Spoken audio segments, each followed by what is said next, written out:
your passion. You're on.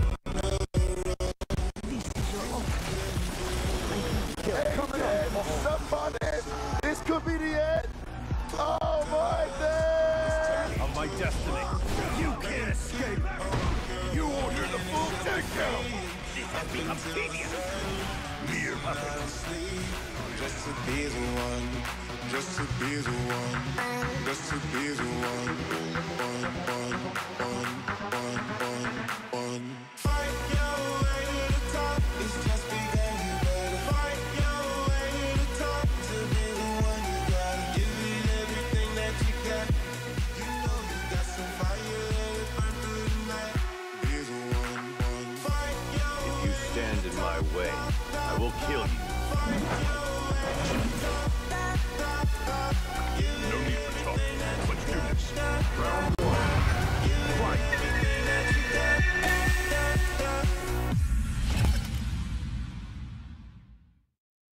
And here we are. We are here at Combo Breaker 2018 for the Capcom Pro Tour. I am James Chen. And I'm Vicious. Man, I've been looking forward to this since last year. After watching that grand finals between Snake Eyes and NuckleDu, dude, I've been waiting for this a real long time. You know, I didn't make it to Combo Breaker last year, and it has been one of my biggest regrets.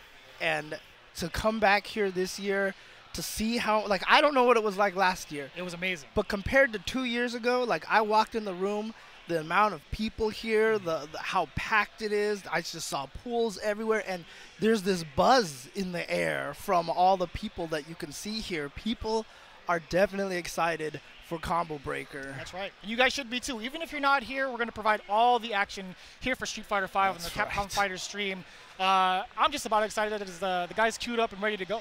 I think we have people already on deck, ready to play, and we've got a couple of the pools already started. So we're gonna get the action already all the way to you guys, getting ready to go.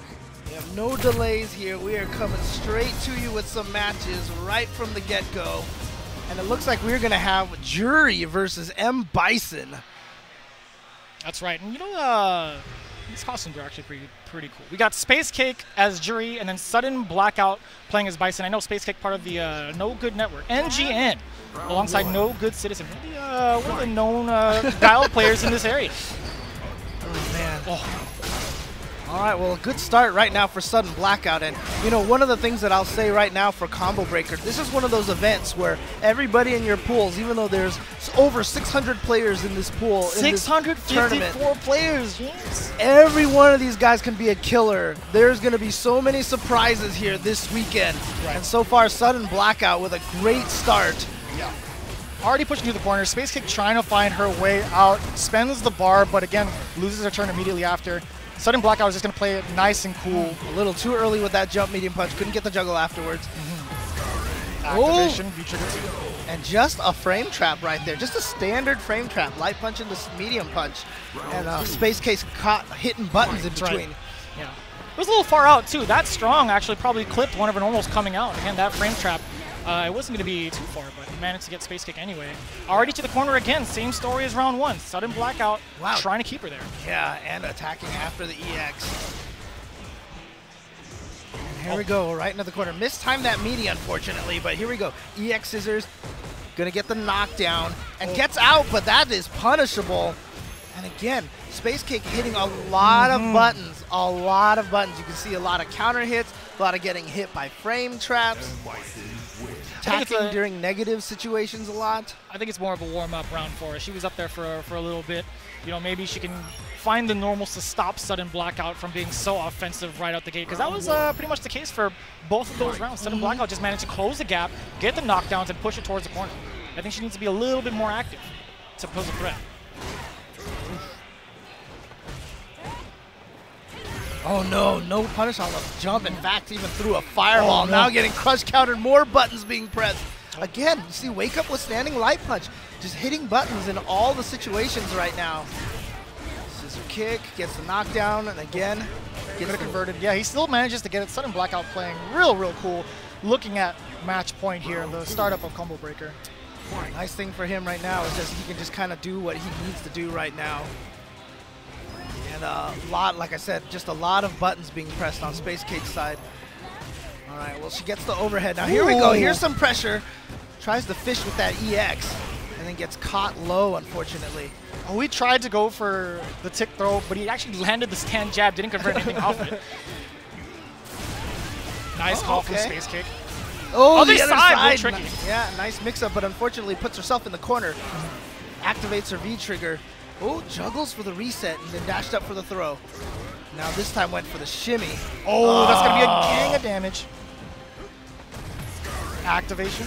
Oh, no, he got caught again, pressing the a button. crush counter. Knees all day to the face. That's right. And there it is. SuddenBlackout is going to take it here in our first match at Combo Breaker. Yeah.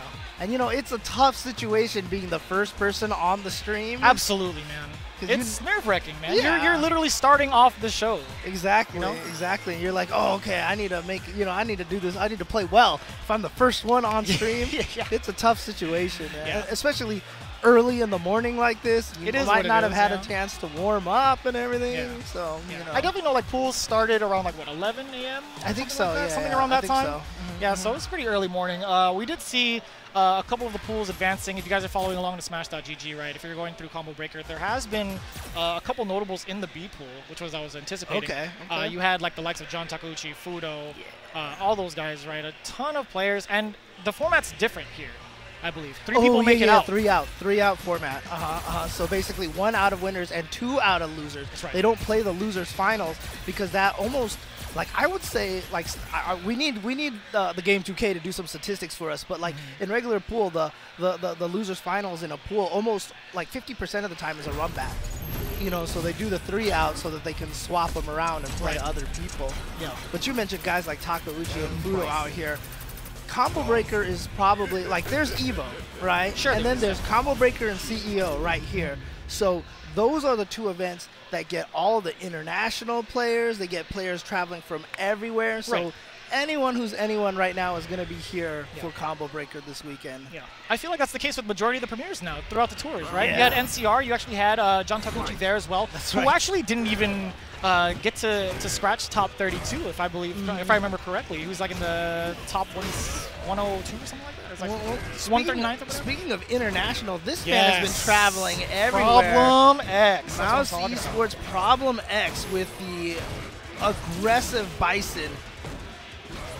We have seen him all over the place. In fact, he was supposed to even be in the Dominican Republic, but something like the last-second plans fell through. Yeah, that's right. Yeah. But And he's you going up against TrueGod. He's here really from the looking States. to get himself back to Capcom Cup again. He was, what, 7th place? He got top 8 at Oh, Capcom Cup yeah, last year? Problem X? Yeah. Super strong player. Probably right now best of Europe, along with probably Luffy and Phenom. But Problem X has definitely been making a lot of waves. And like you said, top 8 last year at Capcom Cup. And look at this, 2 Bisons in a row. Cross Oh my up the God. classics. That's what I missed seeing, James. I'm glad they gave him the Psycho Crusher back. It feels great. Well, I'll tell you this, man. When 30th comes out, everyone's going to be playing that Champion Edition and just Psycho Crushing all over the place. Feels good. You'll see how powerful that move was at one point in time. He spent all the bars to keep the pressure into the corner. Oh, and that's TrueGod wasn't punished. phased. And he got him on the ground, too. Oh, no.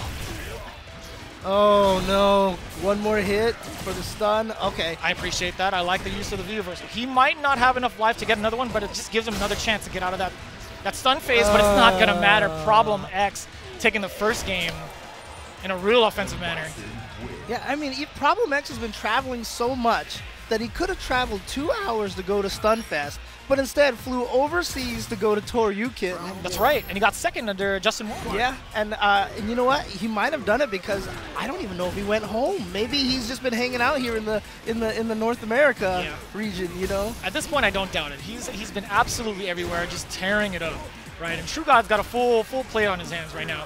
He's definitely trying to keep Problem X as far away from him as possible from the corner. He's trying to play this neutral game as solid as possible, as you can with Dhalsim. Well, it's looking good. Right? Okay, that's a setup. Now he has a perfect timing for this on a cross-up. Okay. He has a certain timing. Problem X has these sequences where he has the bomb timer to explode at just the right time. And that's such That's such good damage, such good pressure afterwards. And the fact that it's a command grab makes it that much more deadly. And the craziest thing about it is, you know, truegod was looking great at the start of this round, but I was about to say, the problem is you're Dhalsim, and you're fighting against Bison. He can drain all of your life so fast. And that's exactly what happened. Problem X is at match point. Yeah, that's the story of Dhalsim. You get him cornered, it's going to be a tough time. He has to spend bars to even try to contest. Like, if he could do like instant aerial with Guile, if possible, if you wanted to, right? As an option select, into the corner. But you know, I'm pretty sure Problem X has those kind of situations.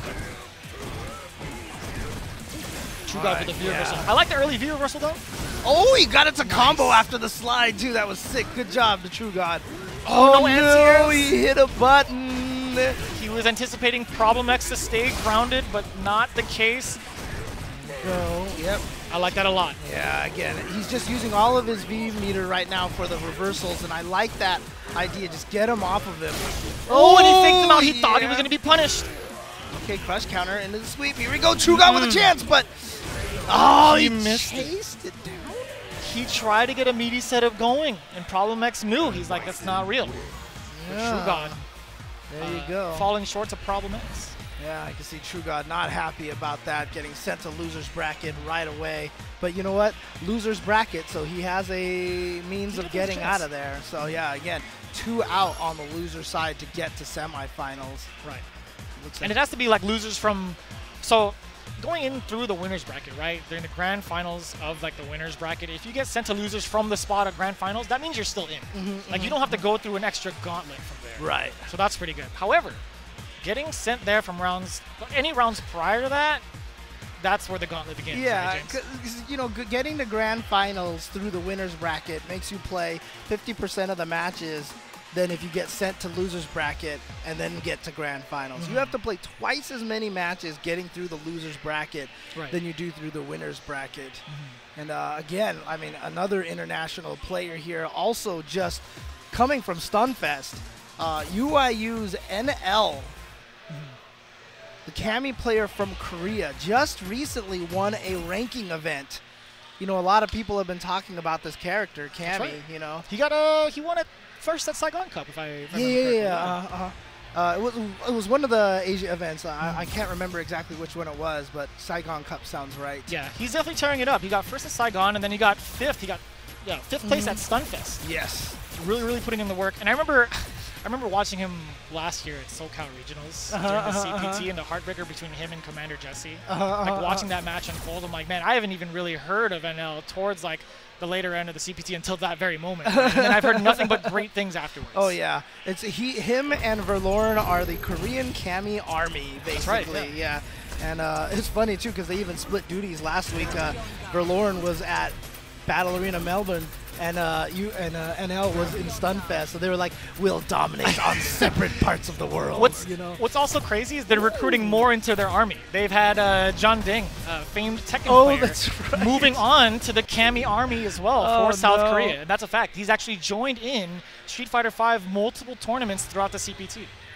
Oh man! So he's definitely going to be up there with the likes of NL and Verloren, teaching him and guiding him the way. I think he's going to be a real big threat as well. Oh yeah, top player in Tekken, so no doubt has that fighting game chops, and he's going to be NL is going to be going up against LUCTP Enigma, going with the Captain Commando. It's Nash. the best costume.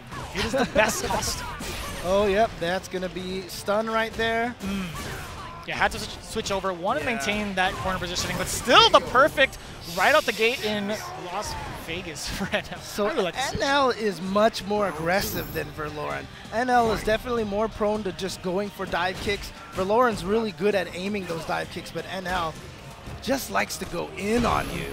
I feel like NL is the more ground-eccentric Cammy compared to Verloren. You think so? I think so. From what I've seen, like the last time I've really studied like Verloren was back at NCR, seeing the way he spaced the dive kicks, his air approaches, and waiting was phenomenal. Yeah. Just about as NL taking this first game so quickly.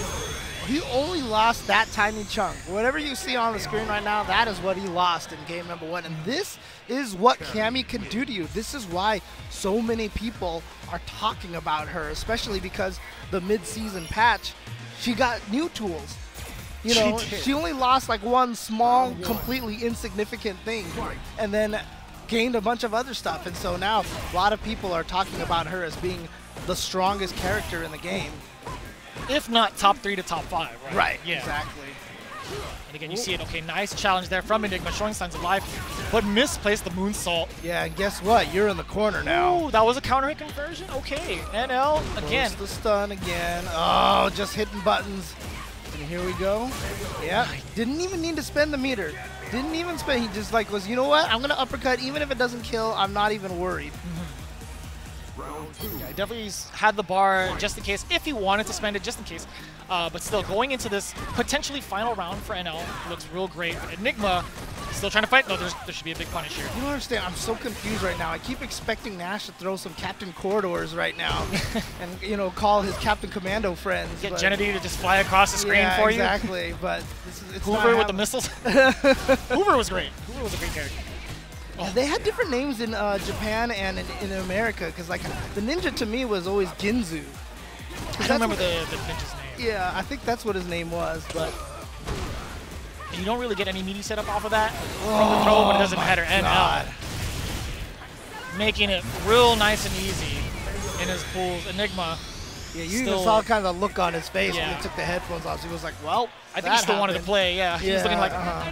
I didn't want it to be over. Yeah. Yeah, but like I said, like we said earlier, Enigma still has a chance right now. Still can make it on loser's side of the bracket. Still can make it out there. But as we mentioned, so many good players. All the pools are full of killers all over the place. So this is going to be a slog. Again, as we mentioned, you said 650? 654 entrants as of this morning. Jeez, okay. Yeah. 650 entrants for Street Fighter V here. So again, Combo Breaker, one of the premier events of the year. So it's the most, I think it's like one of the highly talked about events that you had to go to. Not only is it catering to numerous fighting games, but they have a 24-hour venue, and that's a huge deal. I know everybody was buzzing about that on social media yesterday. They were saying, you know, you got to get your practice in, you get to meet all the homies again internationally and play them for as long as possible. And the cool thing about it, I mean, like a lot of people are trying to do the 24-hour venue now, but it all started here. Combo Breaker was the first one to do that a few years ago, and everybody else was like, that's a good idea. And so, you know, they're all trying to do it now, but started here at Combo Breaker. And not only just that, too, but Combo Breaker also always has, like, the fun auction events. Like, there's going to be a Street Fighter V auction event later on. And Combo Breaker has become synonymous with the word just fun. It's like a lot of people come here, they have a great time, they enjoy themselves, and it's why throughout the years it's become one of the premier events that everybody goes to. Yeah. You know, if anybody asks me, they're always like, besides EVO, what event should I go to? And Combo Breaker, CEO are always the two ones that I mention to people. Ever since like last year, I think last year was my first time ever being able to attend Combo Breaker.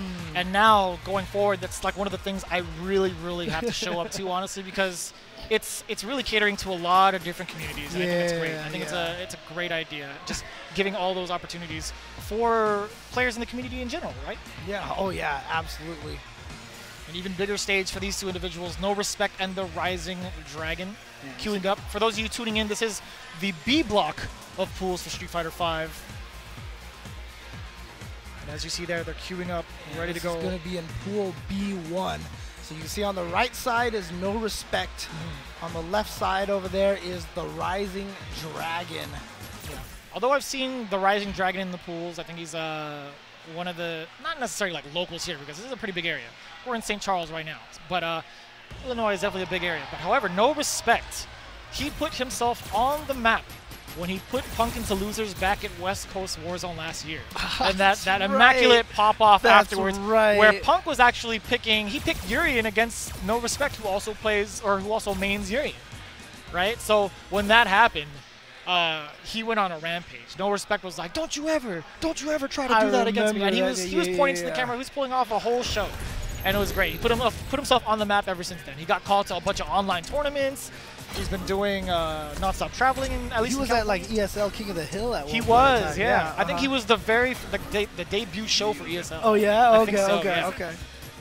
Well, he's still sticking with that Urien, and the Rising Dragon looks like he's going to be playing Zangief. Now, there's not a lot of Zangiefs left in the scene. A lot of Zangief players have either moved to Abigail or just another character altogether, but there are a few people sticking with the character. I've even heard Stupendous is moving off of Zangief. I don't know, man. The last time I've seen him stream, it was like Zangief and Balrog, and at one point he switched to Dhalsim, which wasn't really working out for him, because that's not his style. He tried Dhalsim? There was one time he tried like a good month or something, but he went back to Balrog. I don't know. It was either that or Akuma. But either way, we're going to see the long-lost legend Zangief with the Rising Dragon versus No Respect's Urien. And you're going to expect a lot of this kind of play from No Respect, where he just wants to kind of stay within the grasp of like fireballs. Right. Just long stay range out. normals. Yeah, exactly. He doesn't need to risk it. Oh, well, see, right there, he dashed forward. He was like, you know what, I want to mix in a little bit of offense, but then he got himself SPD'd, but got his life lead back now. So, well, I don't know. It's still kind of even right now. Yeah, just about. Oh, he wasn't expecting the crouching medium punch to hit. That's unfortunate. Too much hit stun, but he caught the overhead into the crouch spheres. Reset? Yes, sir. Back. Ooh, I was going to say, back to the corner with the stun. No Respect. Off to a great start. I'm living up to his name right here. Not even worried about the Zangief SPDs. Even going for a shimmy here. That's how Zangiefs usually respond to those things, is not by throwing, but by SPDing, you know. Uh-oh. Rising Dragon just took a fireball to the face right out the gate. Wasn't ready for it. He literally just stood there. Chariot tackle. Oh, the times Zangief likes getting fireballs at the head, but he's got to do towards heavy punch to do that. So Right. Here we go. Stun. Not going to be a lot of damage because a lot of hits to get there. Oh, he's going to go for the critical art. Scaling max at 50%. Still not enough. Uh-oh. The announcer came out, but it didn't help him.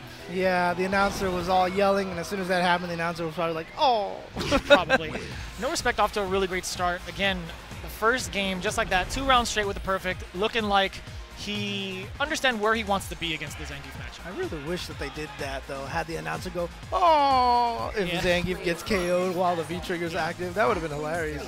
If it was like a play-by-play, I think that would have been rather annoying. I think that would be the only benefit to Zangief, right? If you activate V-trigger out of nowhere. Yeah. You see their opponents take off their headsets and like, oh, screw this. Yeah. So what do you think Rising Dragon needs to do here? He is getting kind of flustered with the fireball pressure first, and then it goes off into the normals with No Respect. Well, he really needs to basically be a little more careful with the fireball. He's trying to navigate them, but from the range that he's at right now, if he's a little further away, like I said, try to use that headbutt, that towards heavy punch, to discourage the fireballs a little bit and get his way over there. But the problem is, he's navigating the fireballs in the way that No Respect wants him to navigate the fireballs. He's like, I want you to guess when I'm throwing the timing and if I'm going high or low. And unfortunately, Rising Dragon is kind of playing right into that. See, I like the backing off. Sometimes you got to back off to get in. It sounds weird, but he's used B-skill and Lariat to avoid the fireball, but no towards heavy punch. I think that's you gotta use the headbutt. Yeah, you got it. It's a lot faster on recovery. Oh boy, the full-on punish. And into the corner again. One more for stun. Oh, he's going to throw him out of there. Yeah, and he goes for the back throw to make sure he gets maximum stunnage. And another perfect for No Respect. And that is not a fun way to go, getting 2 perfected on stream. Yeah, well, I mean, it's a great start for No Respect, getting him the momentum train in pools. They're going to talk about it a little bit. Yeah. At least I know for a fact this guy would definitely give advice on the matchup. That's despite the name No Respect, he's actually a very, very gentleman-like player. He doesn't mind giving you the advice and learning from it. Yeah, you can see it right now. He's giving him a lot of details. I would hope so, like James. That, if I could read lips, I would let you know. But what he's actually saying is, you were really bad. No, nothing like that. Definitely not. No. I mean, it's No Respect, right? I mean, that's the way. No. Maybe it's just the way he plays, but definitely not his demeanor as a person. Yeah, he's a very, very great individual. It's like, you know, those guys. It's like, you know, whenever you're a big guy and you're named Tiny, right? So he's like, No Respect, you know, he's not really, he's a very respectful guy. Yeah. So, I mean, like, No Respect in the name that he knew how to play Urien for both up close and far away. Up close being a lot more dangerous. He's more freestyle, aggressive. Maybe that's why he would be like No Respect, where he would do something to catch you off guard. But normally, like, when we go back to that matchup, we think about how generally you want to space yourself away from Zangief. But in that matchup, he looked completely comfortable duking it out close quarters. Yeah. So the Rising Dragon's going to be sent to losers bracket. And, you know, it could also just be one of those things that, you know, he's a little nervous or, you know, he doesn't know the Urien matchup all that well. So, you know, who knows? In the losers bracket, he could run into a couple of matchups, beat a couple of guys, really kind of gain that momentum going from there. That's one of the tricks about going to losers bracket. That was the famous John Choi path right there, that he would get sent to losers bracket first round and make it to grand finals. And everyone always called it the John Choi path. So. Yeah, that's I can't even imagine the mental stress he puts himself through. But that guy is definitely a legend for a reason. Oh yeah. Here we go. Next, yeah, this is in Pool B4. This is going to be BAB Mojo that you see on the right side of your screen. And P2, I'm sorry, player 2, yeah, is going to be Rockdan, appropriately wearing that Mega Man 2 shirt, the Rockman shirt. I see it. I like the puns. That's definitely up your alley, huh, James? I like that. Well, I mean, because that's the thing is, you got to know that he named himself after Rockman, right? Sure. I mean, it had to have happened. So he's got this Mega Man shirt and the Mega Man 2 select screen. So that's the classic right there. Mega Man 2 is the classic Mega Man right there. All right, queuing up, ready to go. Again, this is Pool B4. For those of you wanting to follow along, you got to just check it out at smash.gg. Go ahead and search up Combo Breaker 2018 for all the action and where to keep up with majority of the games. Again, being part of the CPT Combo Breaker, always catering to pretty much everybody. Yeah. Right. So doing a fantastic job at that. Going through with Pool D4 again. This was pretty much the first set. We barely started, James. I think we've only been on for about like 20 or so minutes, going through like 3 matches. This is only our 5th match here on stream, and it looks like it's going to be a grappler match that we have. Although to be fair, Birdie, I mean, has the command throw, but he's probably the least grapplery of the grapplers out there. He falls in that category of striker / grappler. I would feel like true grapplers would fall in the line of like what, Zangief. Yeah. Only now, because you have what, Mika, Laura, who are all actually very dangerous with their normals. Yeah, it's true. It's true. But it's funny here because, you know, Birdie, you know, a character that everyone considered, you know, decent character, MENA RD1, Capcom Cup. Now a bunch of people are calling him an S-tier character. You know, I feel like a lot of people still sleep on this character. He's got a ton of oh boy. Well, good start right now for Rockdan. Oh, but no anti-air. Did not have it ready, and Bab Mojo going for a ton of frame kills after that, yeah. And he plans to go for the medium majority of the time because that's what you should do against Birdie, right? Regardless of if he has V-trigger on deck or meter. Go. Reset, stayed in the front. And launch, and he goes for the knockdown this time. What's the setup? Oh no, mistimed it. Yeah. Oh boy. Things are going downhill real quick. One command throw could end it right now. Oh, that's not safe. Very much so punishable. Mojo, one hit away, and he gets the throw bait. Just an easy peasy neutral jump fierce. And either way, he could have gone to the command grab or the normal afterwards. Yeah. It's a safer version of the shimmy, but, you know, if the opponent's ready, they can anti-air you out of the air. Yep. Oh, he gets in with the drop kick. Huge problem, mashed out the critical art just in case the string wasn't true. And he gets full damage off of that. Rockdan trying to make it work. Oh! Grab the V reversal, he was ready for it. Oh no, went for the bullhorn. Did not meet its target, and now everything is going into BAB Mojo's side. The dash go other side, nice block from Rockdan, however. Oh, but see, he had the second layer of the mix-up all ready to go. Beautiful stuff for Mojo. Stun no longer a factor, but it could be one command grab away or a full sequence from Mojo against Rockdan. And it hits! Oh, we didn't get the juggle. And he still got the Lady Mika crush counter. Good timing on that meaty right there. Just raw meaty, no frame kills, just went for it, and he got it. Counter hit. So Mojo there taking the first game. You can see the fighting game head tilts. I keep pointing that out. The smile and the head tilt, like, It was weird because both players did it, right? I don't know what was going on through their minds, because the winner just won. He's just like, you know, I could have done better or something. I don't know. And then Rockdan was just like, Rockdan was just like, I don't know what I could have done in that situation. It could have been either way. Who knows? But already Mojo with all the meaties against Rockdan. Again, one of the biggest nuances against Birdie. Yeah, and I like what he did. So he won that last round by doing the meaty, the last game by the meaty. So this game, he went for 2 command throws on meaty right away. So he felt like he had trained Rockdan, and he was right. So Mojo getting the proper meaty game. Wow. The 2 jabs didn't even combo. He actually caught him, probably pre-jump frames or probably standing still. But either way, Mojo gets the first round of game 2, already putting it at match point. I don't know how he just kept him grounded like that. Ooh. Now it looks like Rockdan's trying to play a little more defensive here. Oh, Nice anti-air. yeah. Swinging away, multi-normals from Mojo and Rockdan. A bunch of normals just swinging in the air. He tried to contest the drop kick, not the greatest situation for Rockdan. Oh, here we Brimstone. go once again into the corner, and this is where, oh. That was nice. He could have stunned him, but you know what? He didn't care. He's like, I want to do the fancy combo. Didn't kill though. There's so much scaling involved. Oh no, Just power a regular throw, and there it is. Looks like Mojo is going to take it. You can see right there, Rockdan with a little bit of a grimace. That uncomfortable smile, but it's tough, man. Like Mika versus Birdie has always been, I feel like, a tough match for Birdie. yeah, it's because of the meaty situation that she has. If you're one of those characters and you have to deal with command throws and you're not sure when the command throw is coming, it's a little difficult. And having those kind of options and all that pressure off of the meaties that Mika presents, even the Lady Mika, right? If she presents that meaty enough, she's still at advantage, like at a crazy advantage, if that, to press another button and continue her string. Even probably going into a command grab if necessary, right? It's a whole bunch of problems for Birdie, I feel like. Right.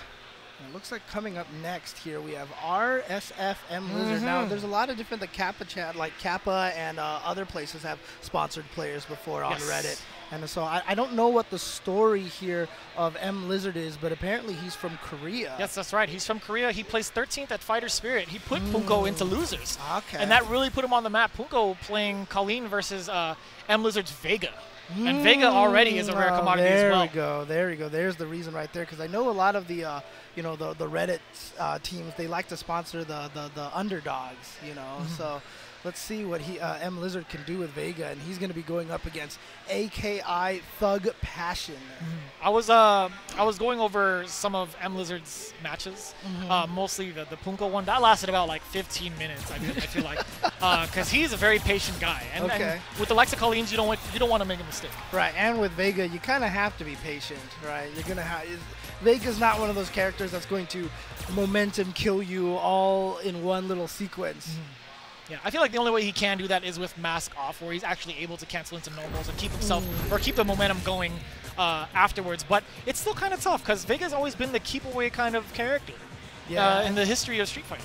And just not a lot of damage. Not a lot. I mean, they did up his damage a little bit, but at the same time, they weakened, for example, the post-roll situation before he had the command throw mix-up after the roll, and he doesn't have that anymore. So a little bit tougher for Vega now. Definitely not considered one of the stronger characters in the game, but we have M.Lizard here all the way out from Korea trying to show us what is possible with this character.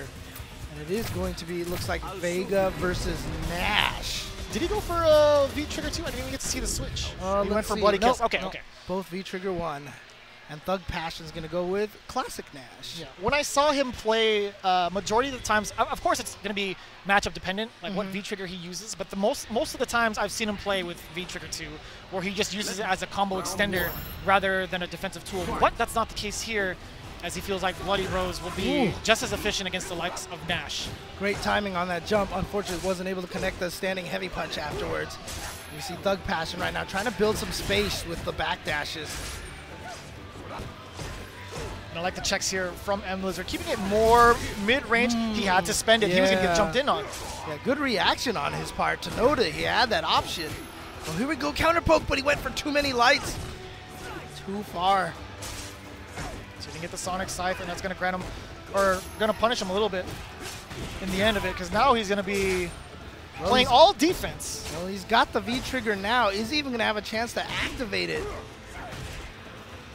Little stray hits here and there, but it's not going to be enough. M.Lizard has taken the most out of those stray hit exchanges on the ground. ThugPassion even trying to jump in. M.Lizard just maneuvers his way to the other side and pokes him to death.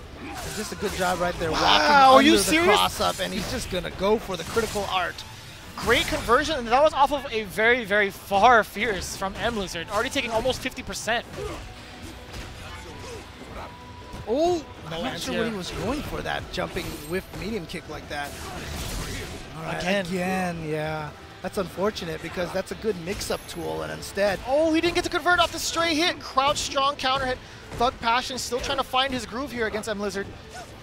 okay, I like escaping the cross-up with that knee. And no reason for M.Lizard to try to force the issue, and he snipes it down Beautiful. with the beautiful. Bloody Rose. Great awareness on his part and just great understanding of the tools that he has. You see why now that he was flown out here, sponsored basically. Right.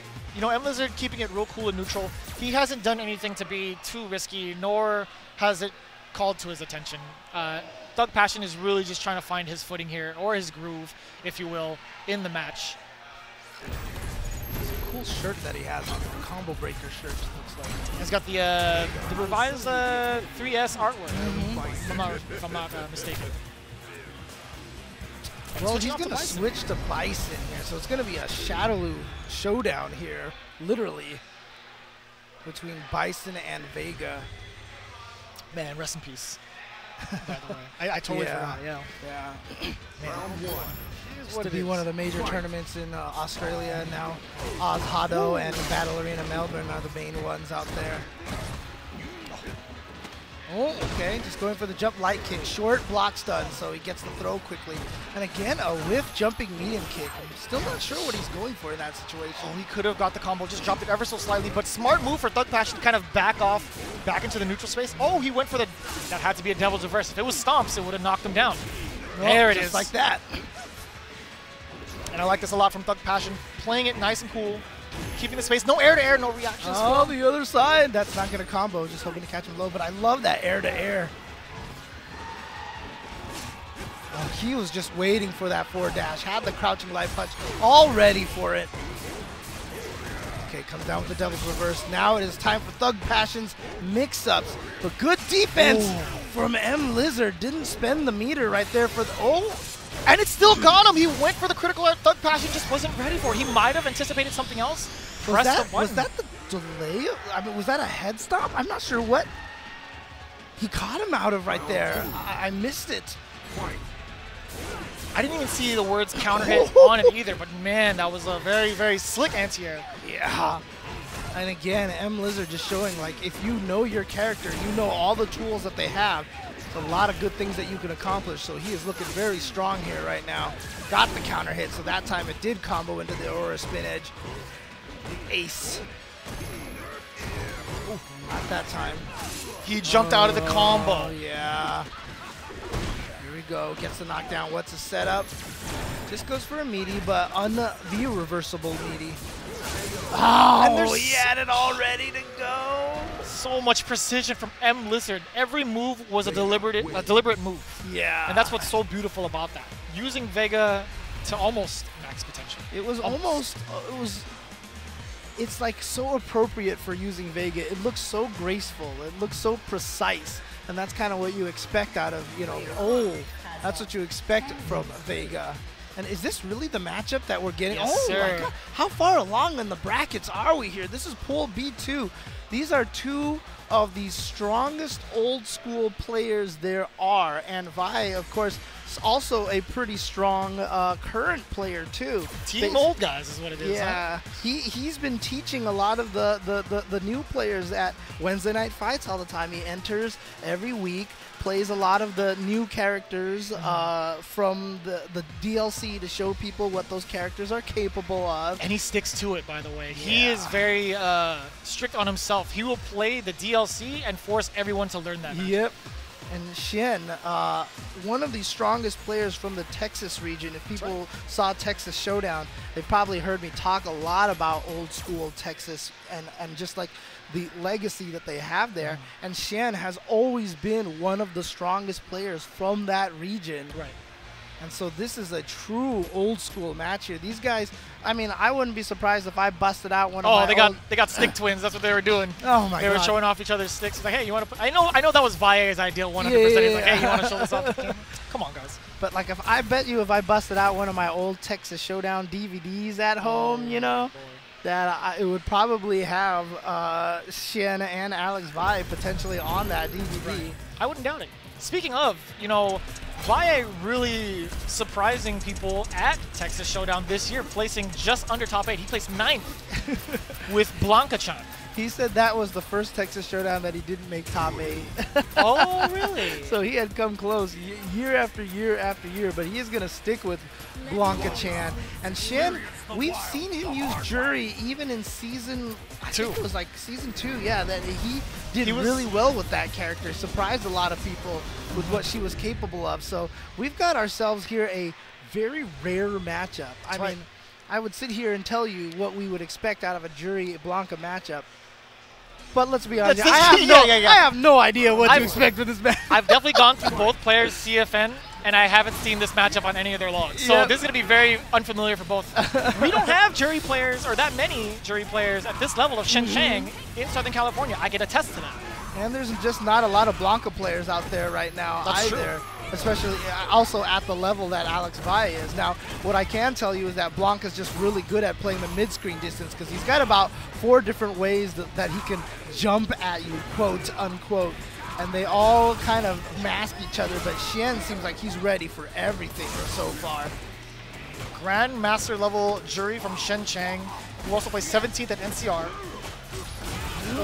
Nice conversion off the stand jab. Stray hits, but still gets the combos. Ooh, he's out of there. All right, so now it's party time for Blanka. Oh my gosh, hsien just went for it. He went for the throw. I'm not sure what speed Blanka ball Vi went for him. If it was the medium one, that's only 0 on block. And maybe that's why hsien went for the throw. And I really like electricity pressure from Blanka, leaving him at +3. It's kind of a big deal in the neutral, trying to like advance your way forward. Oh yeah. All right, he's gonna get a freeway so good in. with Rainbow Ball too. Yeah. I'm so glad they figured out a way to make Rainbow Ball useful.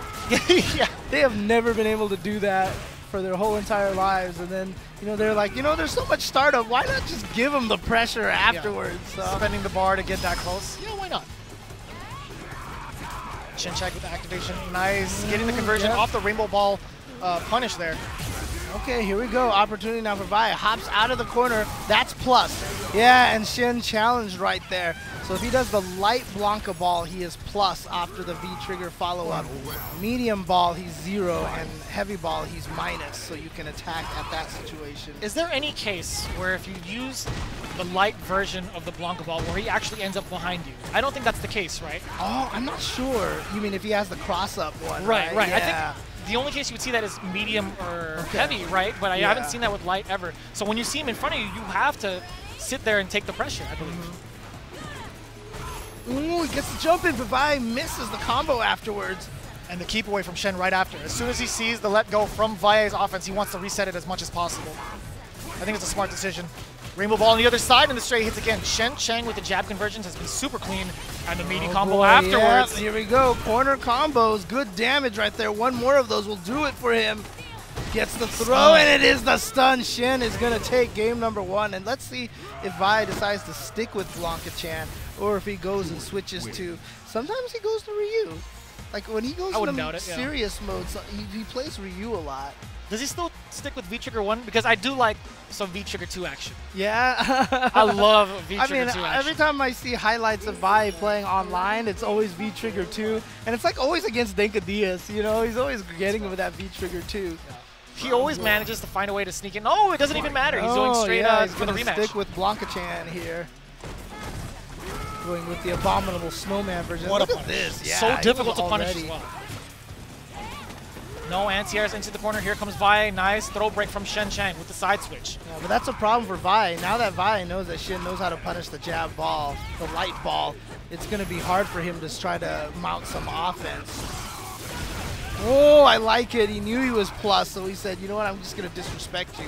just going to go for the EX uppercut because you're going to hit a button for sure. Yeah. And to be fair, he hasn't done it throughout the first game at all. So you got to bust those out every now and then. That's not going to be, yeah, I was gonna say, not a safe time to try to even contest. Oh, he did. Oh, a double shimmy. And this time he stays in the front, but Hsien is going to go for the EX up. EX pinwheel. Oh, Vi went for the throw, and Hsien actually had the tech all ready to go, but then Vi going with the surprise invincible EX. I don't like how he dusts off his hands afterwards. Come on, man. He has a lot of good post animations. And I swear after the command throw, they made him do that pose just for the costume in mind, you know? I agree. What a silly costume. It's just silly costume. But it's funny. It's great. It's really funny. Nice anti-air from Shin Chang this time around. Punish on the sweep. You have to at that point. Charging up. He's got all 3 follow-ups available from the stored fireballs. Yep, plus, still plus. And that's why you see Hsien just playing defensive. Oh, he missed it, but nice reaction from Vi to go into the other follow-up instead. That's right, he gets the normal jump or the command jump into the command grab or into an air normal. Ooh, nice stop. Oh, that should have been punished. Oh, what? He went through that? Pose. There we go.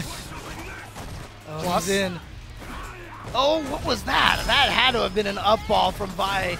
Yeah, there he tried it again. So when he missed it the first time, he just had to do it again. That is the trap that you fall into. And Hsien probably saw it as well and knew that Vi was kind of ready for the EX up ball, itchy trigger finger. He was at chip damage away. He was in that position to get Alex Vi, but luckily he didn't have to spend all that bar. Forward, no, there was a straight hit on the crouch forward. Storing up. Ooh. Getting the forward throw. Shin Chang trying to get the jumping going. Nice throw break from Valle. Oh, tried to get in there with the rainbow ball, but nice backdash.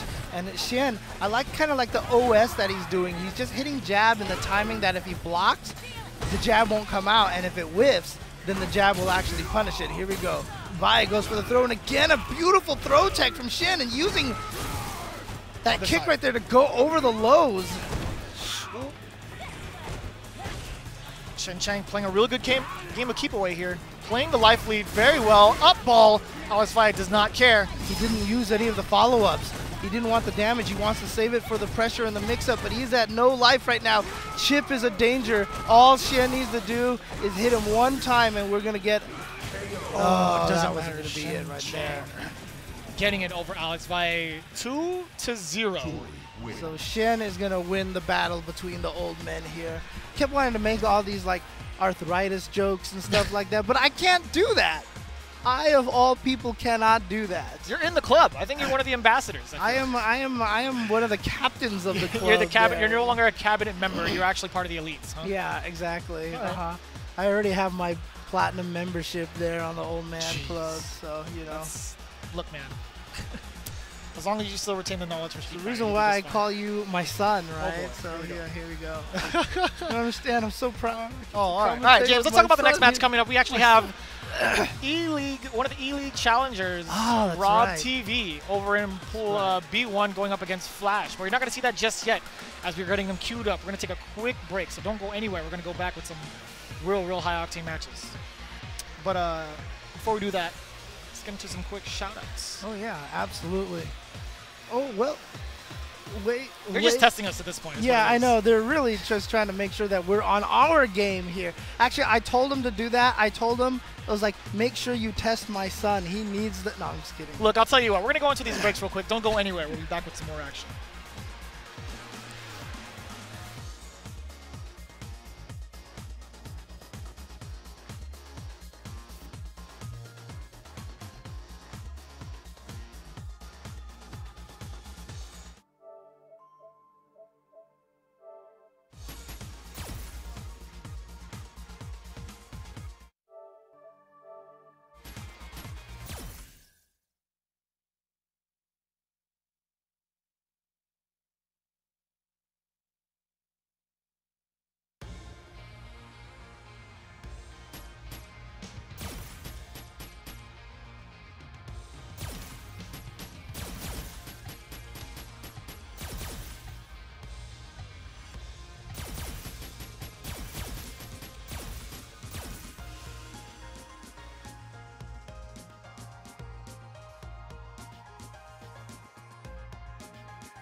You're watching the Capcom Pro Tour, sponsored by Razer, the official fight stick of the Capcom Pro Tour. Vertigear, the official gaming chair sponsor of the 2018 Capcom Pro Tour. Vitrix, the official sponsor and audio partner of the 2018 Capcom Pro Tour. And Arcade 1-Up is the official arcade cabinet of the Capcom Pro Tour. And welcome back, everybody, to Combo Breaker. You can see all the action going off in the background.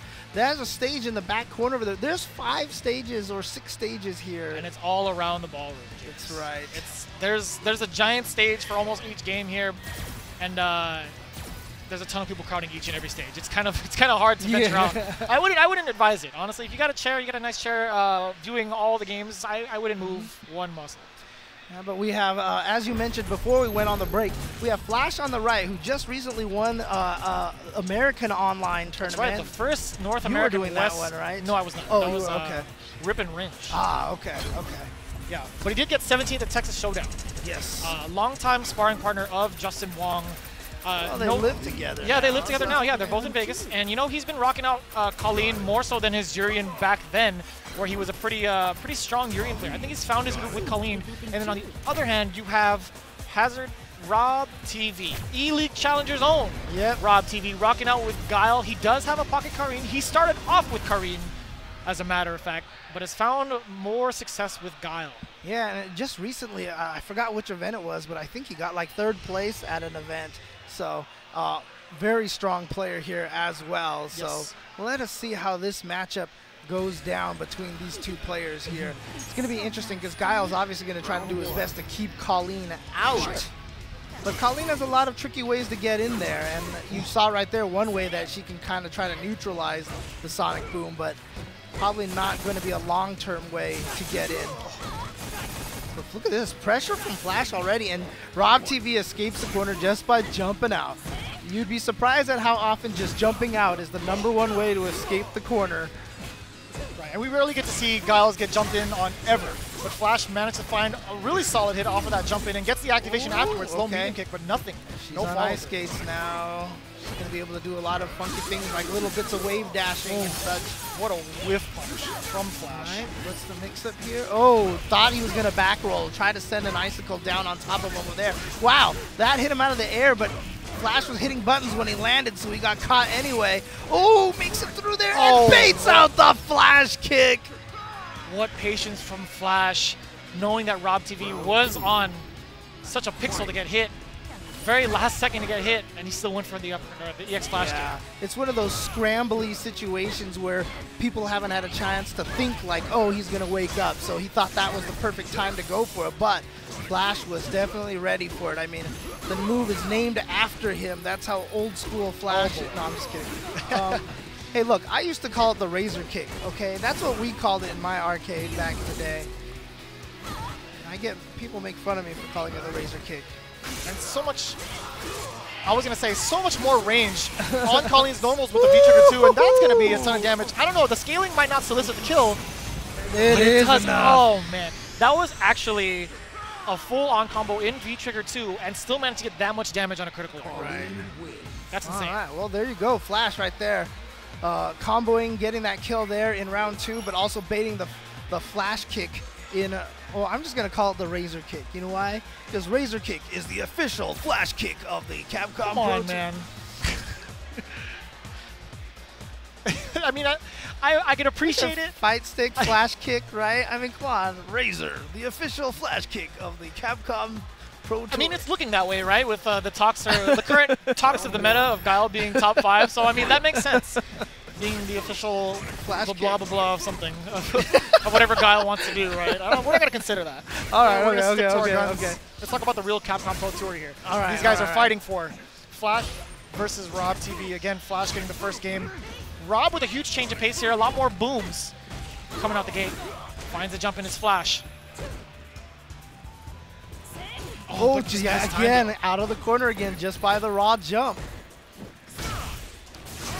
Oh, EX just got right in between the crouching heavy kick. He wanted to do crouching heavy kick activate. Finally gets it. There we go. Uses the projectile invulnerability. Oh, he went for a button there. You saw the crouching medium kick. I'm not sure what he was trying to intercept because that was at a range where that just definitely was not going to hit Guile at all. Right. Regardless of the button, I think he was way out of range to even try to contest in neutral. Yeah. And RobTV just happened to throw out an EX Sonic Boom. Like, why not? I think it was a good idea. Spends the bar to get through that Sonic Boom, but again, back out. Oh man, almost had the vanity step there. And the icicle And drop jump just not attack. in time, yeah. Just not in range for RobTV to be threatened. He's playing at a real comfortable pace here. Punish, yeah. Here we go, thrown into the corner.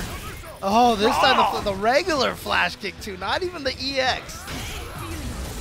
Conversion off the crush counter. EX Parabellum. Sets it up, but no quick rise. Yeah, smart stuff. And this time the EX flash kick works. And he dashes up and gets the crouching heavy punch.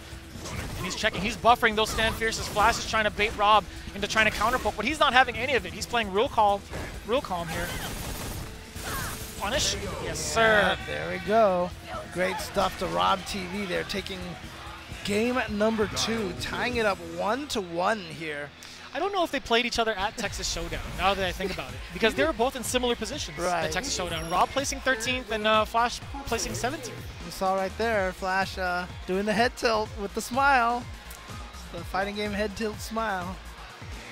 I don't know. I really don't know how Flash feels about it, because I kind of understand where Flash is coming from. He's I could kind of imagine what the conversation is in his mind, where he's kind of he might be discrediting the opponent, but he should also be like, man, Guile is tough. And RobTV, you saw right there, eyes closed, just concentrating right now. As you mentioned, he had just come from E-League TV from the Challenger Series. That's right. And you know, a lot of people were probably like, you know, who is Rob? You know, those less familiar with the fighting game community, and you know, kind of put his name on the map. So he really wants to make sure that he shows people what he's capable of here. So there's a lot of pressure on him in a way. He's definitely got a lot of personality to him. From what we saw off the first episode, right off the bat. Right. And content producer. Oh yeah. And he's found a lot of success with the transfer over to Guile, but Flash. Again, no quick rises, and Flash has probably got to recognize that now that Rob is being really smart about when he quick rises and when he doesn't. So those icicle setups have not been working. Again, just using the instant command off of the V trigger to get through the Sonic Boom. Oh, he saw the gap. And he still manages to block in time from the icicles. Yeah, but unfortunately that means he got no pressure off of the V trigger activation. And Flash was able to get the pressure in that situation, and Flash now at match point. Nice way to space out the jumps. I mean, she still landed on the Sonic Boom. That is I nice. love it. That's I love beautiful. And he wasn't expecting him to go through the fireball like that. Flash really knows the matchup. Not a counter hit. Now gets the back throw. Again, back throw. And this time fakes it with just a punch to the face. Look at this! Into a stun. Oh, no. Don't be doing that. Don't be doing that. No. That's like popping off early. It's like touching the money before the bet is resolved, man. We don't do that. What are you talking about? I don't know what you're talking about. It's against the rules. Anyways, I'm not talking about at fighting game events. I'm just talking about, you know, RobTV was in Vegas. He was sitting back and forth in his chair when he was doing that, by the way, off camera.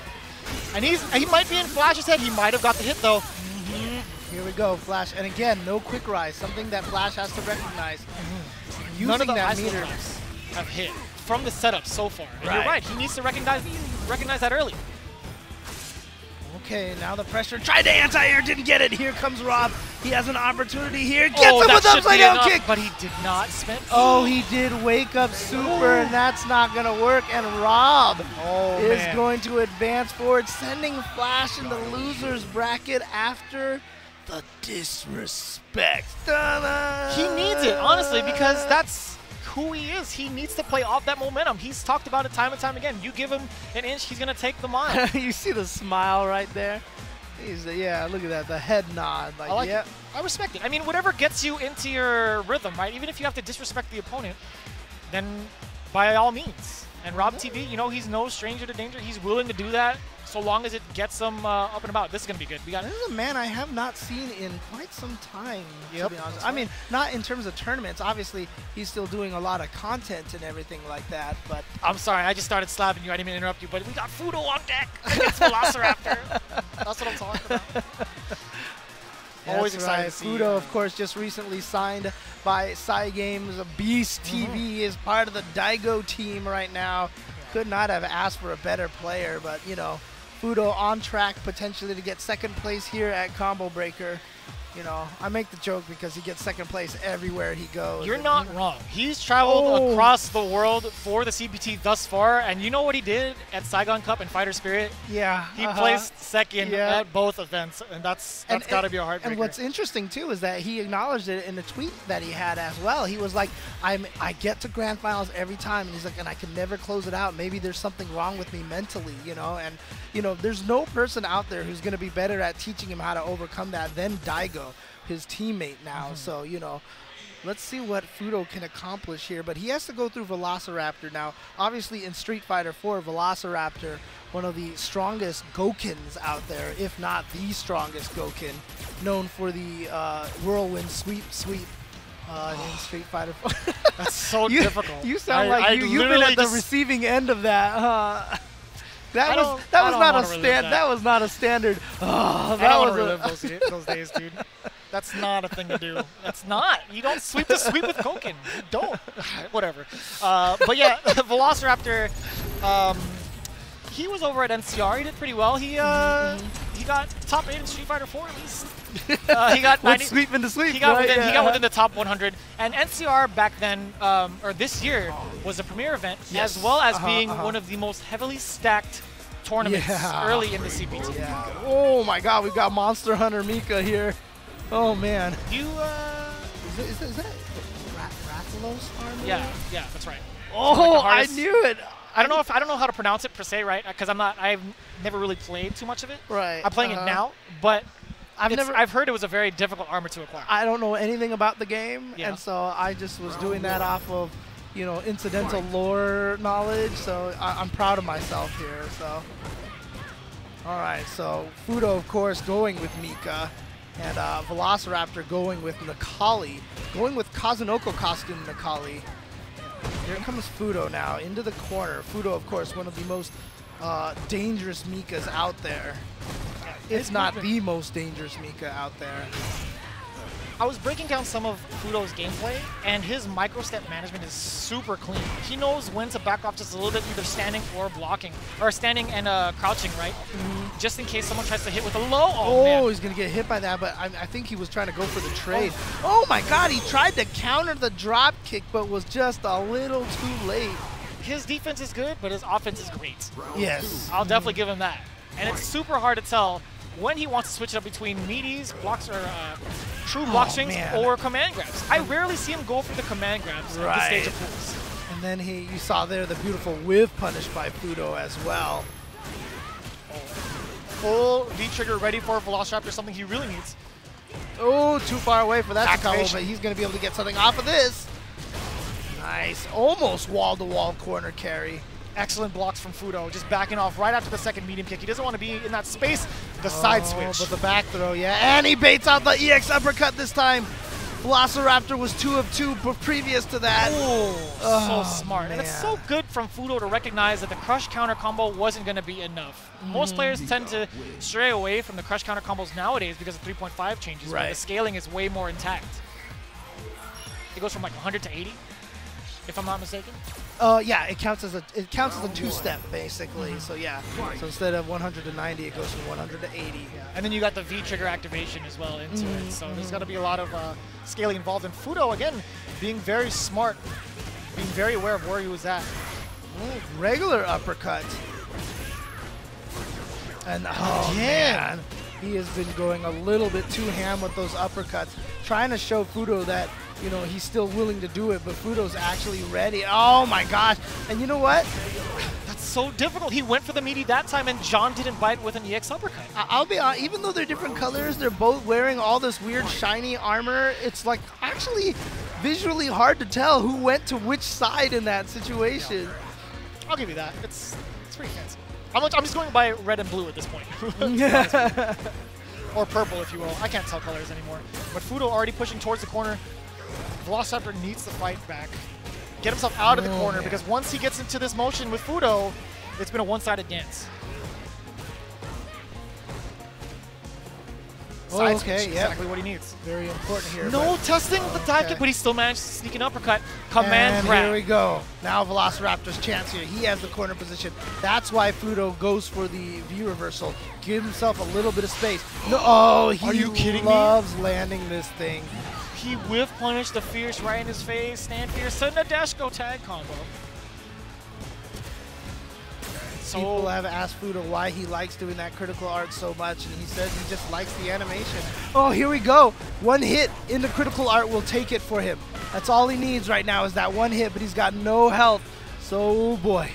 Oh, he tried to get in there, but Fuudo caught him, intercepted him with a crouching light kick. nice and easy. Yeah, Fuudo is going to advance forward on pace for second place. That's right. Yeah, he's. I think that might have been Pool B3 if I'm not mistaken. The one that likes of I think Toys in there. Battle the second by half the of that Bay. was M.Lizard, so he might end up facing M.Lizard towards the grand finals of that pool. Interesting. Okay. Yeah, and you know, we saw the pool earlier with Valle and Hsien. Well, that's also the same pool, if I'm not mistaken, with Problem X, as he told me that they were in his pool. He actually wanted some Blanka practice last night just in case he ran into Alex Valle. But I would suspect that Problem X is still on winner's side, and Valle, of course, was sent to losers by Hsien. So definitely not something he has to worry about. But, you know, when you're running into opponents that you don't know, sometimes that's even more scary. So if they made it this far in the pool, they're obviously a strong player, right? Absolutely. Yeah, I kind of anticipated in this pool specifically the matchup between Problem X and John Ding. That being said, we saw Problem X play earlier today, so we could assume that John Ding has been sent to losers by this gentleman on the left right here, going up against Problem X, right? To talk about Problem X, some of his accolades, again, he's also been traveling everywhere. Did pretty well at final round. Placed 9th over at NCR. He got 3rd at Brussels. He got 4th at Texas Showdown. He might have had a little bit of a rough time at Stunfest. Maybe just a little bit. He placed 129th over at Stunfest. But again... Yeah, John Ding lost to Dang. So this is actually winners semi-finals. Whoever wins this is going to be going up against Hsien. Hsien versus Valle was winner semis as well. Yeah. So Problem X against Dang here. And whoever wins this one, like I said, will be going in winners finals to find out who makes it out on winner side versus Hsien. The Problem X was trying to practice against Blanka's, anticipating Valle making it to that point, but instead it's going to be a Juri if he could make it past Dang. Okay. And I like this. Problem X going straight into Abigail. Not even Bison. And we've seen his Abigail over at Capcom Cup as well. At NCR as well, he was playing a lot of this. He defeated... Oh, he sure did, yeah. He defeated Punk with this character. And I remember that heartbreaking loss, too. Look at this. Dang with our Mika. So is that just if your name is Dang, like do Dang, you play Mika or something like that? It's a Dang arm. No. Nice. Reversal splashes. Oh, yeah. Oh, I thought that was going to make it through there, but not quite. But you know what? He's willing to take that. Oh, man, and he touched the button, too. Oh, wow. I don't think he was expecting him to cancel into that Flying Peach. I don't think anybody was. But Problem X taking round number 1 pretty quickly here. And it's so scary. Like, you see him charge up for the unblockable setup, and you already heard me kind of lose it over to my seat, because that's going to lead to a decent amount of damage and pretty much corner kick. Oh, a little too early on that one. Just mistimed it, but no punish at all from Dang, unfortunately.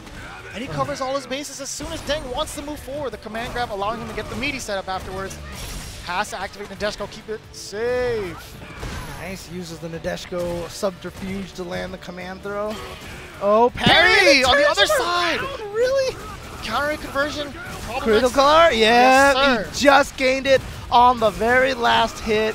You don't care if you're going to gain it or not. Just do the critical art motion. If you gain it, it comes out. If it doesn't, nothing happens. So good stuff right there from Problem X to make sure that he took that round and the game. such good meter awareness from Problem X, knowing that that combo would lead into the critical. He could have gone for anything else, but he had like the safest option. No challenge on the drop kick. Afterwards, he's swinging though. Yep, well, that's one of his fastest buttons right there. A back heavy punch. Oh, not gonna let him get out of the corner. And yeah, Problem X knows that command throws have so much whiff timing. So and he still went for the giant swing afterwards. Okay, into the here we go. Do it again. Oh, regular throw. Oh, I like it. Oh, he didn't combo into the EX. He had the standing medium punch and he didn't combo into the EX. I was way too excited. Oh boy, no, he's going into it. Oh, no, he stepped on her shins. You are. Oh, that was so mean. Because he knew Nadeshko was coming, so he said, you know what, I'm going to walk myself out of this range. And then he used it as a reset against Dang. And Dang, maybe not familiar with how that move worked, tried to do something and got hit by the walk. Yikes. See Problem X, they're using the crumple status to get out of the corner again. Oh, man, that's the same sequence right there. Punched her in the face and she jumped and he had the anti-air all ready to go. City. I don't know if Problem X is going to be able to kill off of this. He might go for the reset. He sure does. And that's Stand Strong being as plus as possible.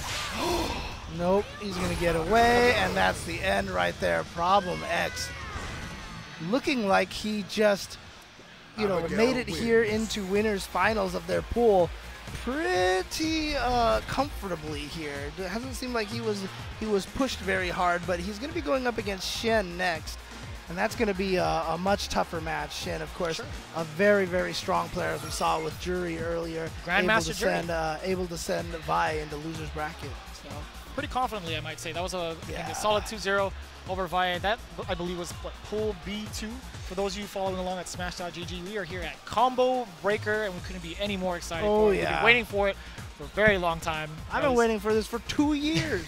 For 2 years. I haven't been here in 2 years. Well, I'm glad you're here. I'm glad you're here with us. No, I'm super happy. I'm super happy to be here. So, that being said, we're moving on with further into the pools of Street Fighter V. We're getting more and more matches queued up as we just started around like 1 p.m. Here at St. Charles, the Mega Center. You have to be here as well. If you ever get the chance to, please take the time to make space in your schedules for Combo Breaker. The hotel here is gigantic too, like the Pheasant Run. It's like all these wings and all these different. It's like a maze. It's like a you could play Resident Evil in this. I'd rather not. I'd rather not. Yeah, that's scary. But the cool thing about it is they have all these banners all over the hotel that say Combo Breaker this way. So nice, so smart for them to do that. Otherwise, I would really get lost. I'd probably run into like a liquor or some sort of like, you know, tyrant or something. I would hear this lumbering voice going around going, "Stars." And I would be like really terrified. All right, we're gonna have a. You never played this pool. I definitely have, but it scares the hell out of me. Pool B1, we had Liquid's own JohnTakeuchi. Ah, here we are.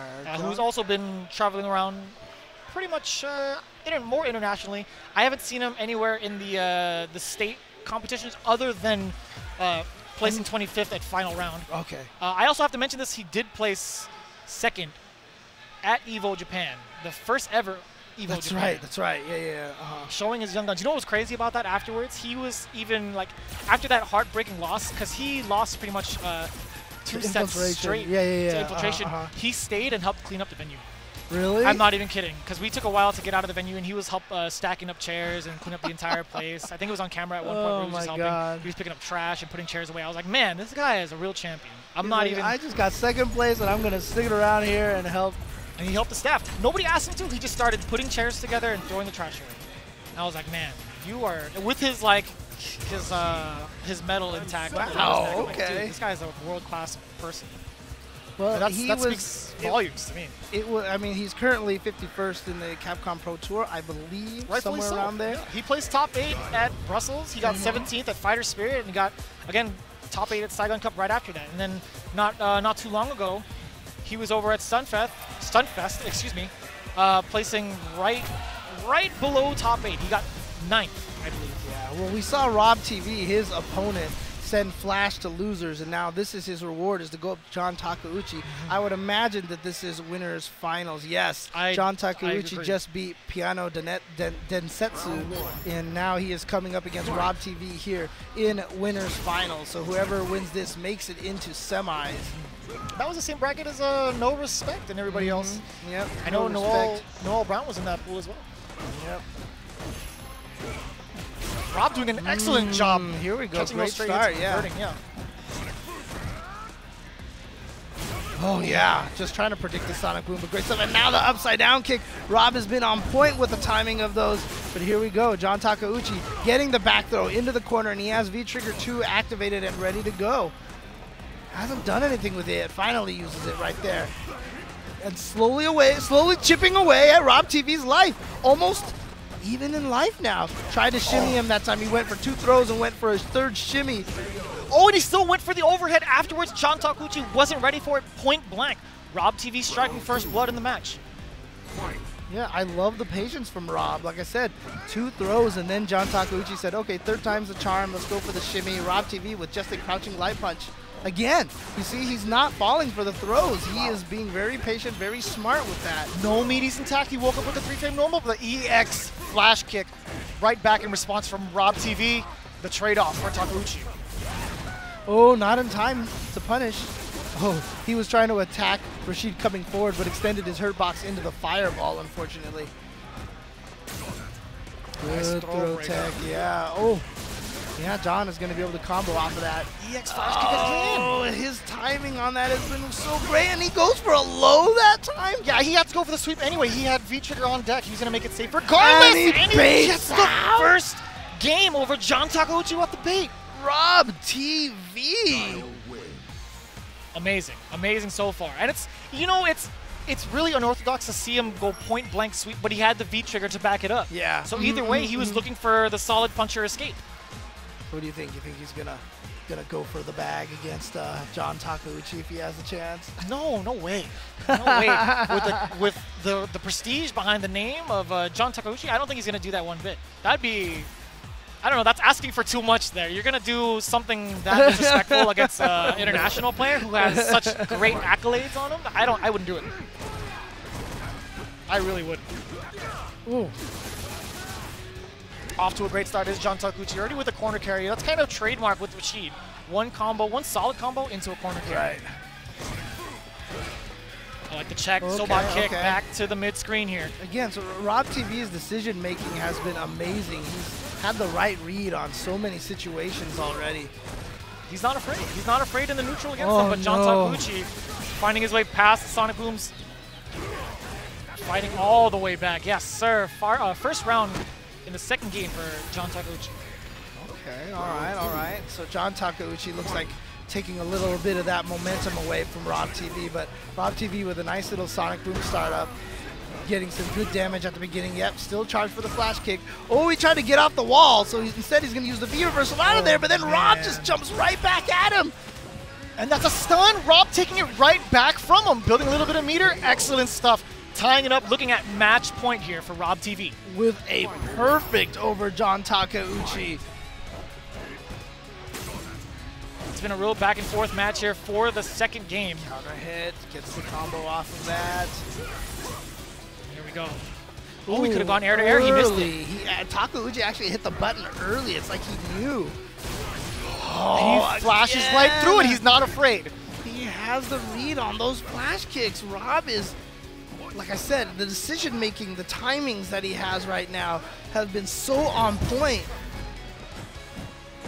And I was going to say, for a good 5 seconds and a half or something, RobTV didn't press a single normal against John. Oh, he finds the opening past the whirlwind shot. Look at this life lead that Rob has. He's on the verge of getting out into semis. He didn't block it. Up. Oh. And one more touch. JohnTakeuchi needs to make it happen now. No, he gets clipped by the EX fireball from RobTV, sending JohnTakeuchi to losers. Oh my God, RobTV advances out of the pool on winner's side and then loser's side. That's right. No Respect beat Flash. Oh man. And Piano Densetsu beat Nunez. So that means No Respect and Piano Densetsu are going to play each other to find out who goes up against JohnTakeuchi. Oh, actually, no. That's it. That's right. Whoever wins that one doesn't play JohnTakeuchi. That's right, we're because 3 out. they advance over. We're 3 out. That's right. There's 3 out in every pool. That's the format here at Combo Breaker. So that being said, it should be solidified. It's RobTV over in winners, JohnTakeuchi for the first loser, and then No Respect coming out for the second losers, right? Right. It's a tough situation because one of the things about 3 outs is that you get into semifinals by losing. And there's kind of like this, you know, you feel down about it. But at least you have a long time before you play again, you know. At least, you know, in the 2-out method, whenever you make it into semis, you've done it through winning. And so you feel kind of excited, a little bit hyped to get into semis. But like I said, they've got time, so hopefully JohnTakeuchi can gather himself and come back strong in semis. Hopefully. I definitely want to see how JohnTakeuchi takes on the rest of the tournament this weekend, yeah, absolutely. as he's been doing so well for the CBT. And then RobTV making huge waves already this early. Good stuff to him. Great stuff to RobTV. Looking so strong. Guile looking so solid, taking out Flash and taking out JohnTakeuchi, 2 players who many people probably would have picked making it out of that pool. Yeah, I definitely picked JohnTakeuchi, and then RobTV was definitely one of my solid picks, but out of winners was definitely a tough call for me. That being said, we're moving on to pool B3 with Cygames Beast Fuudo up against GGEA Toy. Okay. So Toy, we've talked about Fuudo a little bit as he's been on stream already. Toy recently participated in the CPT online tournament, NA West #1, who fell just short under Flash. He placed second place. And then he also did pretty well for himself in his hometown. I think he's originally from Texas, or I might be wrong. He's a transplant to Texas. Oh, okay. And he got 25th at Texas Showdown. Well, he's doing good right now because guess who he sent to losers? None other than M.Lizard. M.Lizard, that's right. Yeah, he sent M.Lizard to losers, so he's here in winners finals versus Fuudo. So Fuudo and Toy have advanced out of this bracket, but one of them is going to do it on winner's side, and the other one's going to do it on loser's side. And M.Lizard's still alive, but M.Lizard has to play Velociraptor in losers semis to find out who makes it out on the loser side. So those two will be going up against each other. That's right. So essentially what you're seeing right now before your very eyes on stream, both of these players are automatically advancing. Yes. This is just to determine what side of the bracket in semis, or phase 2 of the pools, each player is going to be put in. Right, and you don't want to be in the loser side. Ever, you know, period. It's just not fun. The pressure is that much more, you're that much more nervous, because you know one more and you're out. Yeah, absolutely. Fuudo right now, looking like Fuudo. Looking like what he does. Oh, what a neutral jump! Wow, Toy managed to get past the drop kick pressure, but immediately, as soon as he starts blocking, Fuudo goes for the view reversal, back-to-back firing from Toy. He's going to land on that, get dunked out of the air. And I like that, just backing off as soon as the plus frames hit. Yeah. The Psycho Axe coming down leaves you at advantage. A lot of players sometimes don't recognize that when you're trying to be aggressive, and then all of a sudden, you know what, back off. Go ahead and let the opponent gather themselves a little, because if you go too aggressive, you just give them the chance to figure out a way to stop you. What? Oh my God, Nadeshko extending the combo, spending 2 EXs, and guess what? Fuudo tying the life. The side switch for Toy. Ooh, just ate that fireball. Toy here with a great opportunity to go up 1-0 rounds. That's going to be a punish! Wow. I don't know what he was trying to look for in that moment in time. It might have been a slight buffer error. Or he was confident he was going to catch the dash. Right. But just was a little too slow. So now Fuudo down 1 round here against Toy. And great for Toy. His awareness and his movement has been super strong. But Fuudo, yes, going for the stun. No reset needed. He's going to go for it right here, though. It was on the same side, and he does it at the second switch. Great blocks from Toy. He's out of there. Oh, not fast enough for the whiff punish. Oh, side switch. Yep, this is the V-trigger 1. That's still really good. That's the cool thing about Bison. Both of his V-triggers, very, very practical still, in very different ways, too. Great ways to apply it as Toy, and the stand strong from Fuudo. He's 1 more touch away from getting this round back from Toy. But he has a hefty life lead, so Toy's going to have to be the offensive player here.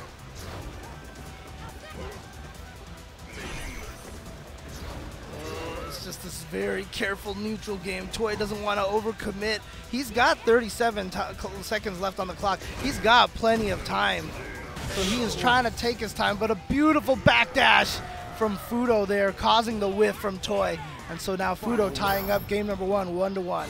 Did you see the timing of that? He went for the Psycho Axe into the roundhouse expecting Fuudo to backdash initially, and he changed up the timing almost instantaneously. It's so hard to tell what Fuudo is going to do on defense. Surprise EX scissor kick for Bison getting in there. You see Fuudo just trying to calculate his way in against Toy. Toy's so patient, though. He's absolutely so patient. Picking the right normals? Ooh. No way. Again, if he had just let the head stomp go, that might have actually won. But now here comes Fuudo, has him in the corner off of that one sequence right there. And so Finds Fuudo the got opening. all that damage from that Devil's Reverse mistake. You can tell how much harder it is to anti-air with Bison now that crouch jab is no longer. Oh, and if Lady Mika Oh my passed God! that. Punch the boots into the Rainbow Typhoon. Here we go. One more mix-up now for Fuudo. Just one more hit, but V-Trigger activated. Stays in the front. Oh boy, lots of damage. One more mix-up is all it's gonna take. He read the backdash, but no conversion. V-reversal, get rid of that pressure. Yep. Now remember, Mika can't chip you. Oh, he tried to chase it down. It's not gonna reach. No! It's a single touch for both players. Oh, that Initiating the fireball's offense. so scary. Blocked it in time. Good block on that crouching. 13 seconds left to go. Oh, Toy manages to sink the crush counter. Axe to the face. Oh, man. That was insane. Perfect spacing, and Fuudo got caught pressing the button. What if it had been the Peach, though? EX Peach. I wonder how that interaction would have been for both players. But we didn't Probably get to would see have that. made it through there with the armor. Of course, Yeah. you can't die when you're absorbing armor hit. Very But last there- second of it, too. There you go. Toy taking game number 1 over Fuudo. Ooh. Brimstone, way to start it off. Fuudo trying to get this corner pressure going. Nice break from Toy. All right, confirms the combo into the corner. Toy needs to figure out a way out of here. Gets the back though. This is huge for him. Gotta be watch out. Yeah, he's gonna try to jump out of the corner. You see a couple of jumps right there from Fuudo while he was in the corner, just trying to build space. I think Fuudo's starting to recognize that Toy's anti-air is not really necessarily on point. He's jumping at a range where he's hoping that Toy is gonna think that the crouch heavy punch is gonna whiff as an anti-air. Right. And it's been a real clean, real clean start for Fuudo so far in game 2. But don't count Toy out. He's got that win for a reason. Super patient play from this Bison. Look at just treading back and forth. He doesn't want to lose too much estate because this is what happens when you give Mika a little bit of breathing room. He starts smothering you with the offense. Yeah, now gets him with the throw bait, the Genjin Gura. You got me there. I don't even know Oh, what that nice. is. I like the blocks from Toy. That's a punish. That's the 3rd time we've seen a miss right there. And Toy not fearing any of the command grabs, and Fuudo was kind of like stuck like a deer in the headlights. Buttons on his landing. Oh, he's going to get hit. Yeah, but here comes the dash go. Oh, he still got hit, and he tried to go up for the EX throw, and it's not going to reach. Guess what, Toy? Once again, 1 or 2 hits away from taking this from Fuudo at the last second. Oh, V-reversal draining out the remaining V-trigger from Bison. Smart stuff from Fuudo. Oh, man, 1 more hit now. Luigi Bison here. Can he do this? He does! There we go. Toy is now at match point. That wasn't even a counter hit. It was a stray short. Yeah. Canceled into the scissor kicks from Toy. Looking at match point here. And it's not even necessary. That's not even safe off of the light scissor kick like that. So Right. the fact that he just went for that instead of the light ball, you know, just to be safe, that doesn't combo, but it's safe on block. He went for it all, and it paid off. He's down to match point against Fuudo. Nice whiff punish from Fuudo. Into the corner you go, and he whiff punished the grab. Command throw. Fuudo's trying to stay alive in this. He needs to win this to tie it up 1-1 against Toy. Ready for the V-reversal is Fuudo. Oh, look at this pressure suddenly from Fuudo. He's going crazy with the offense. Finally gets the command throw, and he's going to take game number 2. Even if that didn't kill, he was definitely going to get stunned up with Oh, the yeah. giant Oh, swing yeah. to the Nadeshko. So Fuudo spacing it out ever so slightly, getting that EX command grab range. So, Fubar Duck, you know, another Mika player out there. In Texas, yeah. Yes. Well, now he's in Singapore, so he's moved out to Singapore.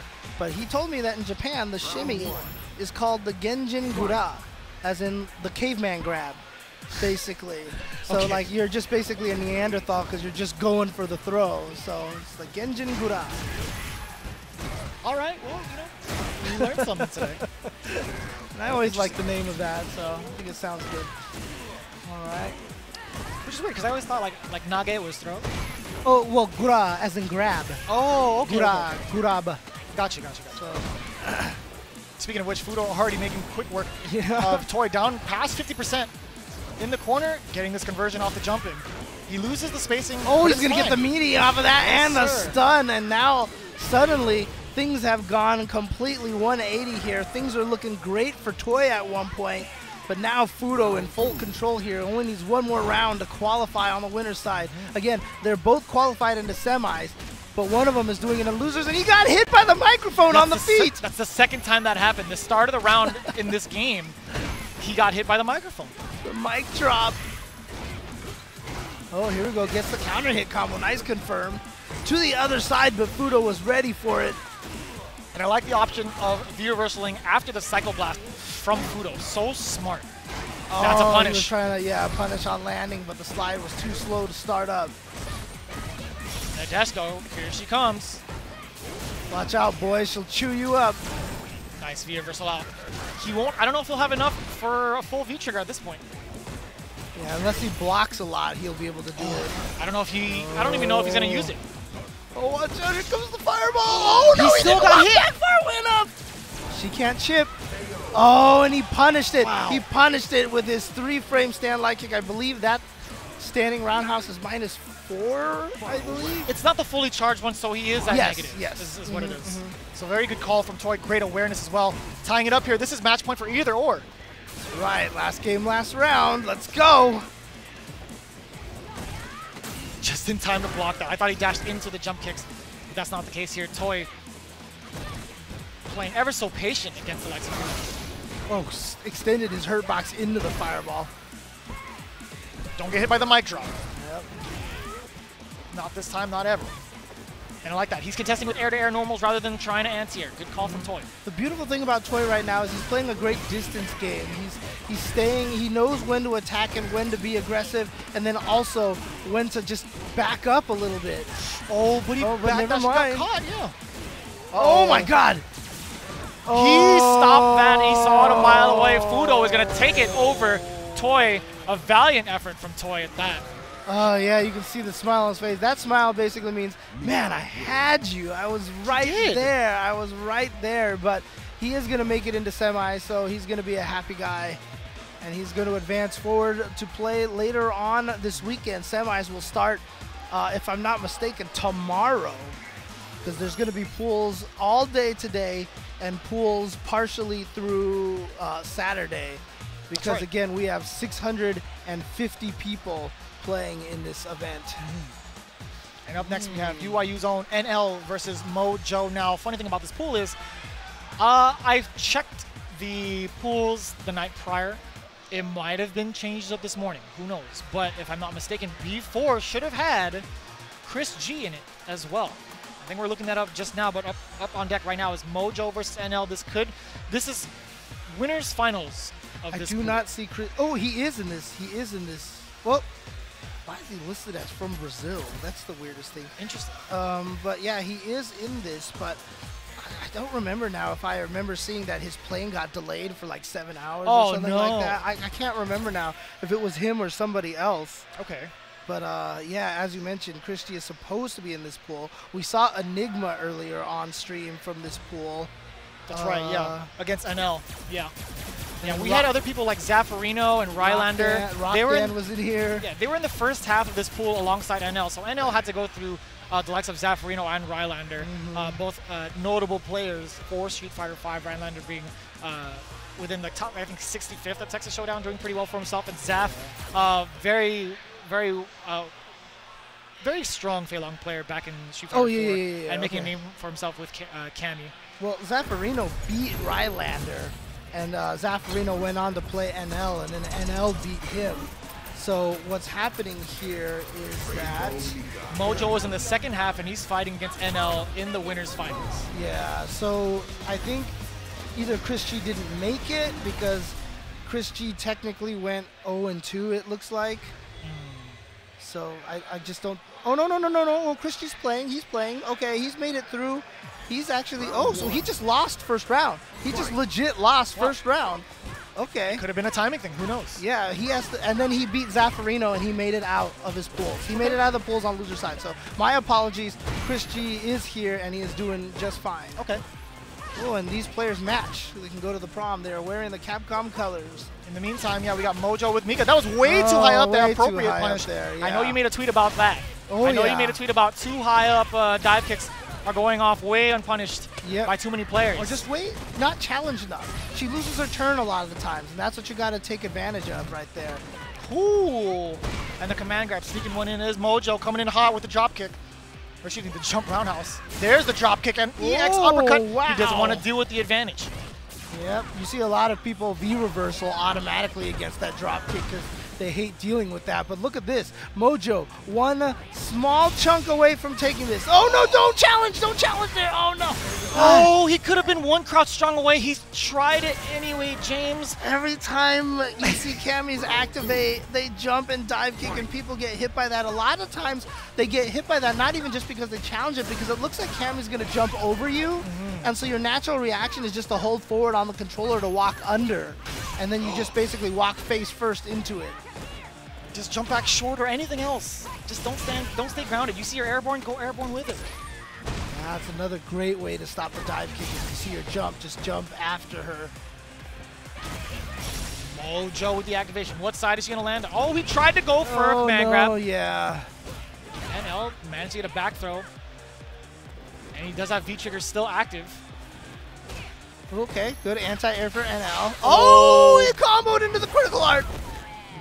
That's gonna be a ton of damage, James. That's probably gonna be the round. It sure is. He gets the kill off of NL. And it's unfortunate NL was fully stacked. You see right there, he had the V-trigger left and critical art. Could have gone for the new stuff. He could have gone for the uppercut, transition to the cannon strike. Oh boy. Super. Looked like he was gonna do the drop kick, and then he saw Cammy jump. He would have been better off just letting the drop kick rip, because I think if you get hit out of that, you get hit out of the air. This is looking real problematic for NL. Mojo's been doing a great job in the neutral space so far, but again, that dive kick opens her up. Try to contest it. Now throw into the corner. All right, that was a good height That dive was kick. deep. That was a good dive height kick right there. And that's one of the hardest things is when you are in the corner. Oh, she's still alive. Can Mojo make the comeback? Ooh. No. Once you have no health, you become legit scared of that throw. Yep, it's that situation where it takes away either block or just take the throw. Yeah, that doesn't Right. exist at that much life left. Yeah, But he did have a ton of meter left over, though. Yeah, one of the dangerous things is when Cammy gets you in the corner, you can't walk backwards. So it's very easy for her to aim her dive kick. So if you're in the corner and you see Cammy get to that range where she wants to jump at you and dive kick, walk forward a little bit and block. Walk forward. I'm glad you said that. I'm glad you mentioned that because that's something most Cammy players seek. They want them to stay still and scared. And just like that, we're in that situation again. NL's in the corner, doesn't need any sort of dive kick openings. You see right there, the frame traps are just enough. Oh, not quite enough to kill just yet. Oh, he missed it. Oh boy, big damage now. But he doesn't maximize it fully, but he gets the mix-up. Oh boy, and he gets that! Not quite enough to stun! He was hoping that was gonna stun now! He was just one hit shy of getting the full stun on NL. That's a heartbreaker. James with his chin at the desk. Not even kidding. It's definitely a heartbreaker, I understand. My face would have been on the desk, but I would have crushed the microphone. Yeah. So, you know, it's gotta be the chin then. It's gotta be the James chin. Oh man. I mean, nice, he's out of there. He saw it, yeah. jumped along with her, and escaped it. But back into the corner you go. NL with this pressure. The ever so slight walk up the stand strong. Oh, is he gonna confirm off of that? No, but he gets the command throw instead.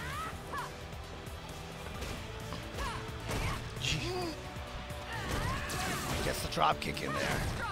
Yeah, see, there you go. Yeah, good challenge right there. Again, against Cammy, make sure left and right is in your dictionary right there. You really want to throw off that timing. But that's the problem is if you're doing that too much, then that means Cammy gets to dash up to you. So it's very scary. Oh, man, the conversion off of that low forward confirmed. Yeah, confirming off of a standing opponent. Very hard to do, but you know what? NL is a pro enough that he can do it. So he qualifies out of winner side, and Mojo qualifies out of loser side. But he is in semis, and you can see him. He still has that smile on his face because he knows he's in the semis. So he's in phase number 2 of Street Fighter V here at Combo Breaker 2018. That's right, man. One of the most anticipated events of the 2018 Capcom Pro Tour. And ever so rightfully so. We had 650 entrants for Street Fighter V with a ton of international talent as well as homegrown talent here in the States. We are in St. Charles, Illinois. Yes. St. Charles. At the Mega Center. The Mega Center at the Pheasant Run Resort. Huge venue. Huge venue to house a ton of games for the fighting game community. I mean, there's a reason why he's not that Rick, of course, Rick Thayer, the guy who is putting on this event, who's been the guy in charge of Combo Breaker. It's the reason why he picks this venue, because they've got this gigantic ballroom for this ability. It's about like half an hour, 40 minutes outside of Chicago. Yeah, just a little over an hour in traffic. I definitely sat through it. Oh, really? Yes. Oh, dang. Yes. Okay. I was definitely in the north side of Chicago traveling over here, and it took me about an hour 30. I was like, man, this is rough. But yeah, but you're used to that. You're from LA. Come on. That's nothing for us. It used to take me sometimes 2 hours to get to Super Arcade back in the days, man. So if I'm not mistaken, we have these two gentlemen up ready to play. I believe it's Problem X versus Shen. Yeah. But if I'm not mistaken, we might not just quite go into that. We said that we had these guys were the ones that were going to be on the winner side here. So this is the qualify out of their pool. So this is pool B2 winners finals. So this is who's going to qualify out of there. And he had quite the bracket as well. Problem X facing off against John Ding. That might have been off stream because he played someone else the second time he was on the stream, right? So there was B2, Problem X, John Ding, Shen Chang, and Alex Valle were the notable players of this pool. And you see right here in the winners finals. No, remember, John Ding lost to Dang.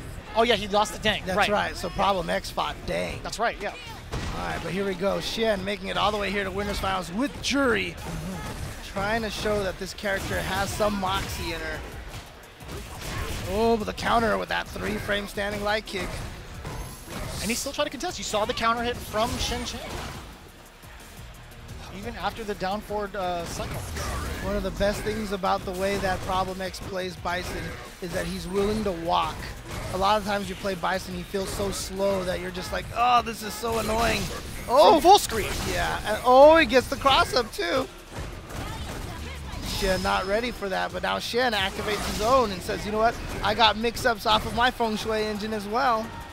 If she gets the chance to utilize it, it's been really problematic for Shen. He's out of there, yeah. Oh, yeah, just gets out of there with the EX Devil's Reverse. And now Problem X, one hit away, but look at this, into the critical art. Probably not going to kill. No! Oh, my God, he saw the overhead thanks to the V-Trigger activation. He had already activated V-Trigger, so that was so smart that he knew he got a second one to preview what Shen was going to do. That was way too intense.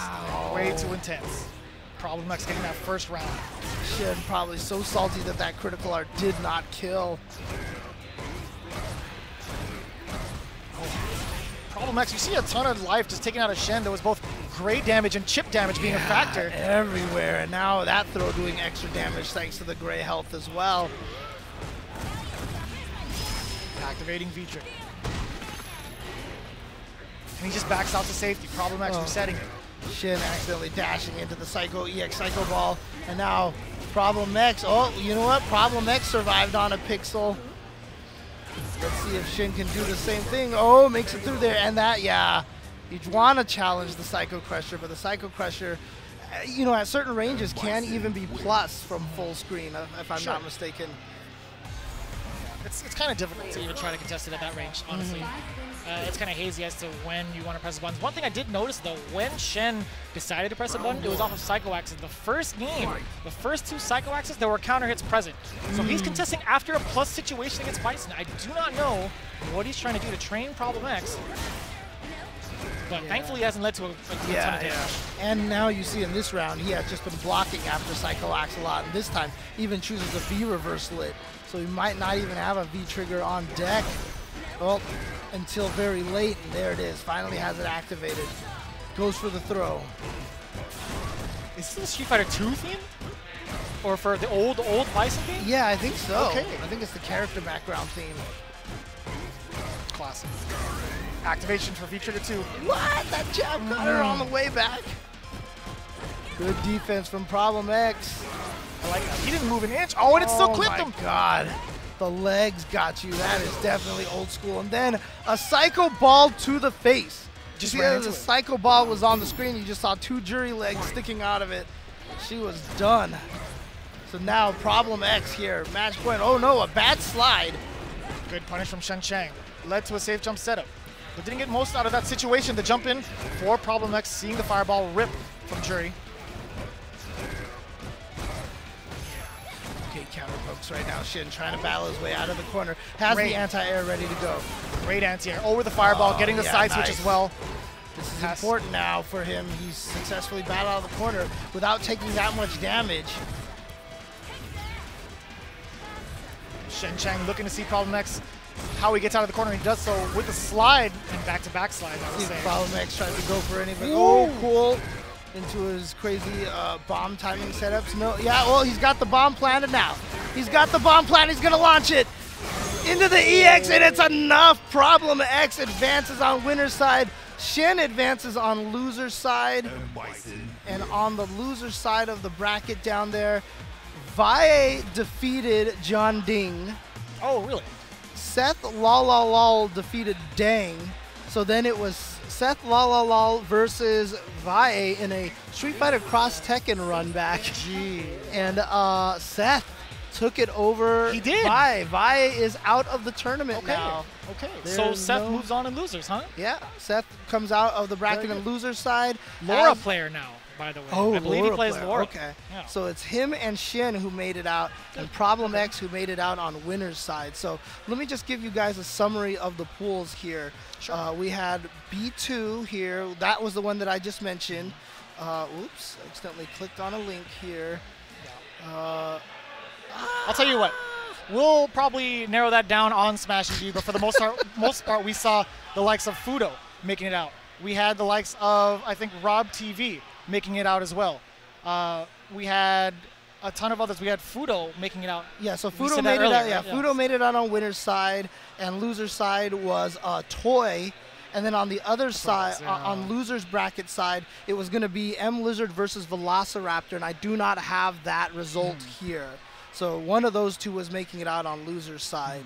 Then in pool, the other ones are all listed as done already. Yeah. Okay. So that being said, you can follow along at smash.gg. Check it out for Combo Breaker. That being said, we're going to take a quick break, transition over into a few more matches, and we'll see you guys for that one. But before we do that, we got a quick couple of shout-outs for you guys.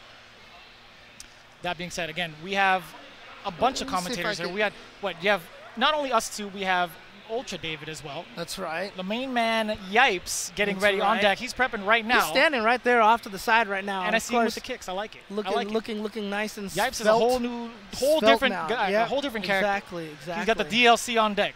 Yeah. Whole different character. I have no idea who he is anymore. We picked the classic Birdie costume for Yipes right now, you know. Just about as classic as the Victrix Pro AF being used for the 2018 Capcom Pro Tour, the official audio peripheral. Cooling mechanism? Relieves heat and humidity. Interesting. Okay. Nice. You can pre-order that right now. Yeah, it's not out yet, but you can pre-order it at vitrixpro.com.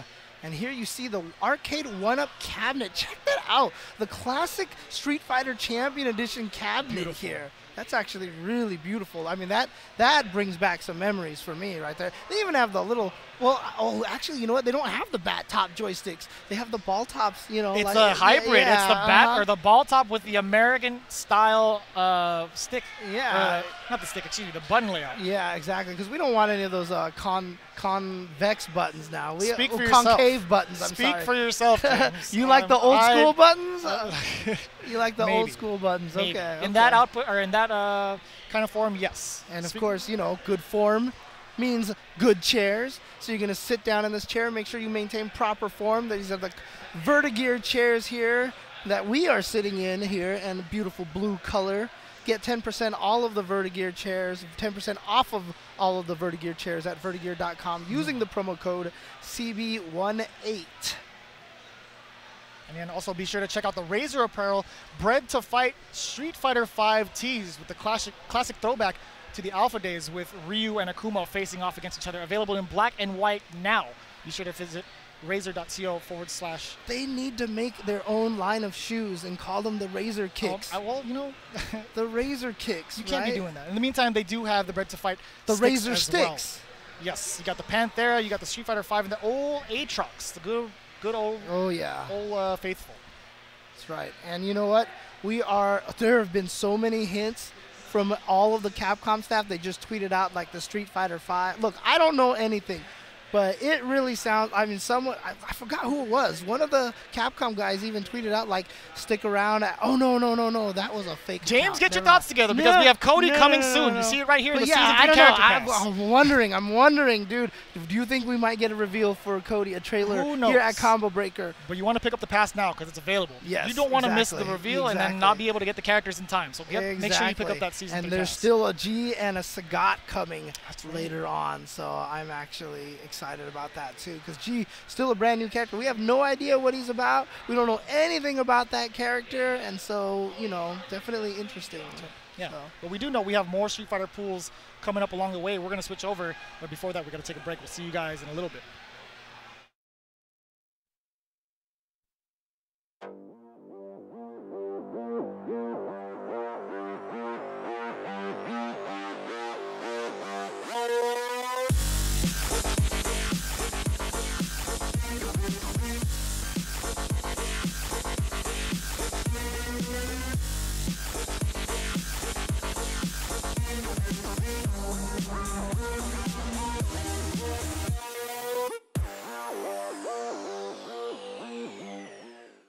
Let's go! Insect! Allow me to show you the truth. You better not bore me! Don't move! Don't underestimate me.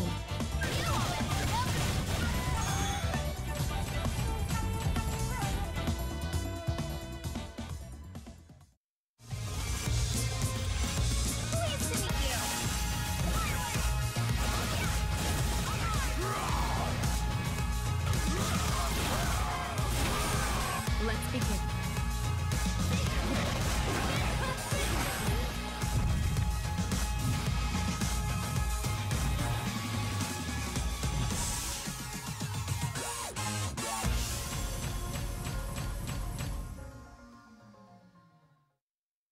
And now it's time.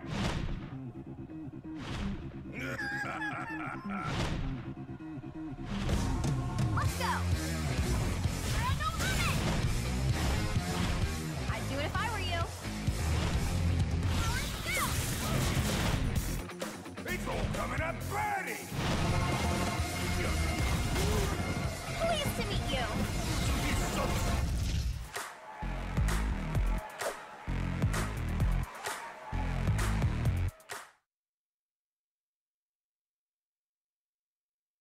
And coming up, we have Shine versus Snake Eyes. And stream, I know y'all wondering, yes, I'm going to be biased.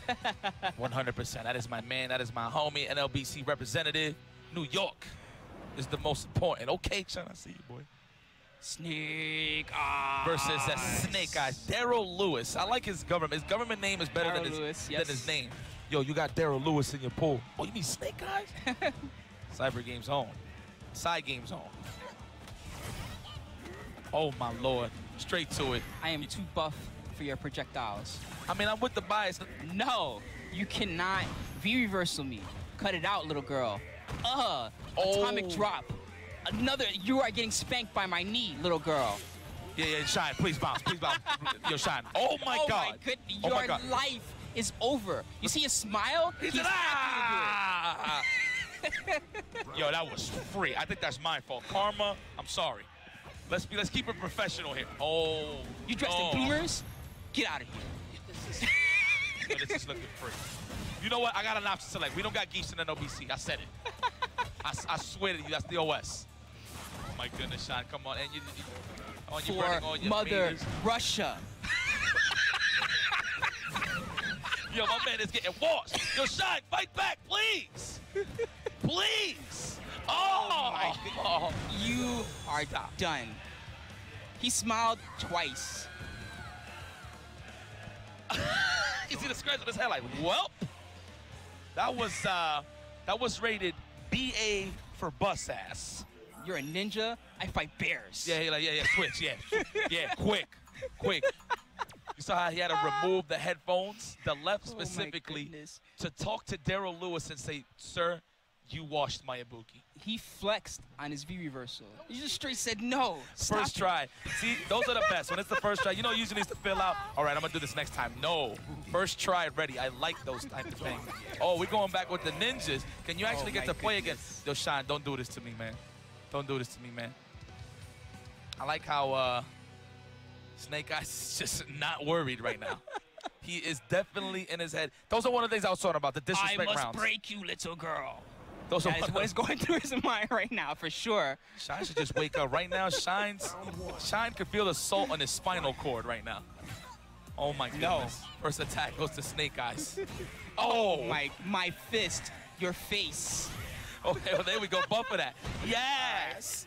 Oh, don't get too close. Don't get too close. Don't get too close. Wait for the meter. Oh, you think I'm scared? I have footsies too. Snake Eyes all about that, boy. Oh my God. No. Yes. Mix up time. Nice block. We out. Don't panic. It's only Daryl Lewis. Here, little girl. It's even. Oh no. Oh, it reached range. Score. Shine, don't watch this footage. Oh, don't watch this footage. Goodness. Don't watch this footage no more, man. When you get to this point of the tape, just delete. Please, just exit. you need to do something. Throw some daggers. All right, I don't know. Watch, do not get grabbed anymore, Shine, please. Oh my goodness, off the mark, and he goes all the way to the top of the banner. Oh my Lord, stop getting He could have comboed him, but no, instead, I think I'll just grab. Bro, and now it's like please grab him again. Do not combo, just grab. Oh. Yo, it's free. This is not an exhibition, this is an execution. All right, wait a minute. Let's get to play. We're playing right now. Oh, no. You wasn't ready for that. Yeah, remove headphones before it break. Handshake, exit stage right. How do I unplug. fight Zangief? Rap. Someone please tell me. You look at Snake Eyes trying to talk to him like, yeah, man, you guys, I ain't trying to hear that right now. We out of here. Yeah, look at the crowd. Look for your people. They're not there. Yo, Shine, I love you, baby. But wow, that was boss a body montage. That was boss ass. Really you enjoyed that, didn't you? I did. I'm really impressed with Snake Eyes' knowledge of that particular matchup because, you know, that's a matchup where usually like a Ibuki gets V-trigger.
by Razor, the official fight stick of the 2018 Capcom Pro Tour. Victrix Pro, the official sponsor and audio partner of the 2018 Capcom Pro Tour. Vertigear, the official gaming chair sponsor of the 2018 Capcom Pro Tour. And Arcade 1UP is the official arcade cabinet of the Capcom Pro Tour. What's going on, everybody? It's your boy IFC Ice, and of course with me is Ultra David, my homie, my beloved. Welcome. How you doing? You got this. You got this. You look great. You. No, you look great. Oh, you look great. There's something about your glow today, David, that made me extra happy. So I'm excited to be here. I spent some time this morning at Walker Brothers' famous pancake house with my great aunt, who's 96. She lives in the area. Bless. So I had a really good morning. Bless. Had a really good morning. That's good. Looking forward to some Street Fighter today as well. And to kick it off with some salt and some glory right now. Right? Why not? Right? It's good. We got a good set of pools coming up in this block. We'll go through them. I guess we have a match coming up very shortly. But in pool C1, I see Itabashi Zangief. I see Stupendous, Takamura, Doomsnake. We'll go through the rest in a little bit. But, man, it's packed. Yeah, it's already. Combo Breaker 2018, man, it's a premiere. I wouldn't expect less to see nothing but the killers in here. 687 folks in this tournament. Hey, look at this beautiful Joe, man. It's been a while. I didn't actually collect this piece. I actually slept on this one. Yeah, same. All right. I like it, though. A little bit worse as a character these days, but still doing well. Even just recently getting some top 8s, some top 3s in tournaments players with this character. Still good. Yeah, still good. And, of course, your man Birdie. I know you are a very fine dining man when it comes to the big bodies. I like the big fellas, yes. I never picked up Birdie myself, but he's strong for sure. He's a rare character. I mean, the only time you really see the character now is from Mena, so very rare, very rare. All right. But a lot of strength in him. And I feel like this is going to be a tough matchup for him to keep Rashid out. And I think that's kind of what ended up happening. But if he gets going, you can never count him out in a round. Yeah, absolutely. Got the poke to keep him at bay. Definitely Mr. Sinister, though. Looking clean, taking round number 1. Trying to get the whiff punishes. That's what you're worried about right there is the mixer. You never know when it's coming. Yeah. For a character like Birdie, you're pressing buttons and they last a while and they're susceptible. Yeah. I should definitely just throw some standing strongs out of nowhere, though, once he gets his space. Oh, wow. Oh, sick anti-air. Season 1 anti-air. It's beautiful. It's actually pretty good against cross-ups now. Like straight raw jump-ins, those lights and jabs actually don't work as anti-airs. It's good as anyone before. Oh, he was so worried about wake-up DP, and that's the problem. Now he's caught in the corner. That's going to be it. Damn, that was fast. You sure that wasn't a bunch expense? Let me know. That was pretty bad, but it's all right.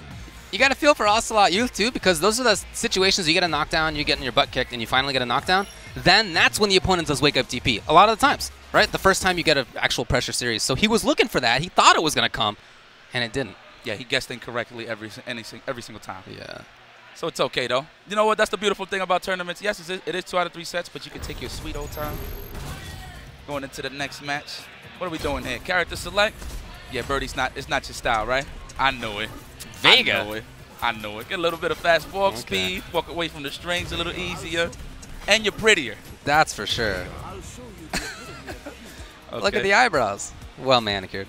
Yes. For some reason, males have better eyebrows than females. You ever notice that? I haven't.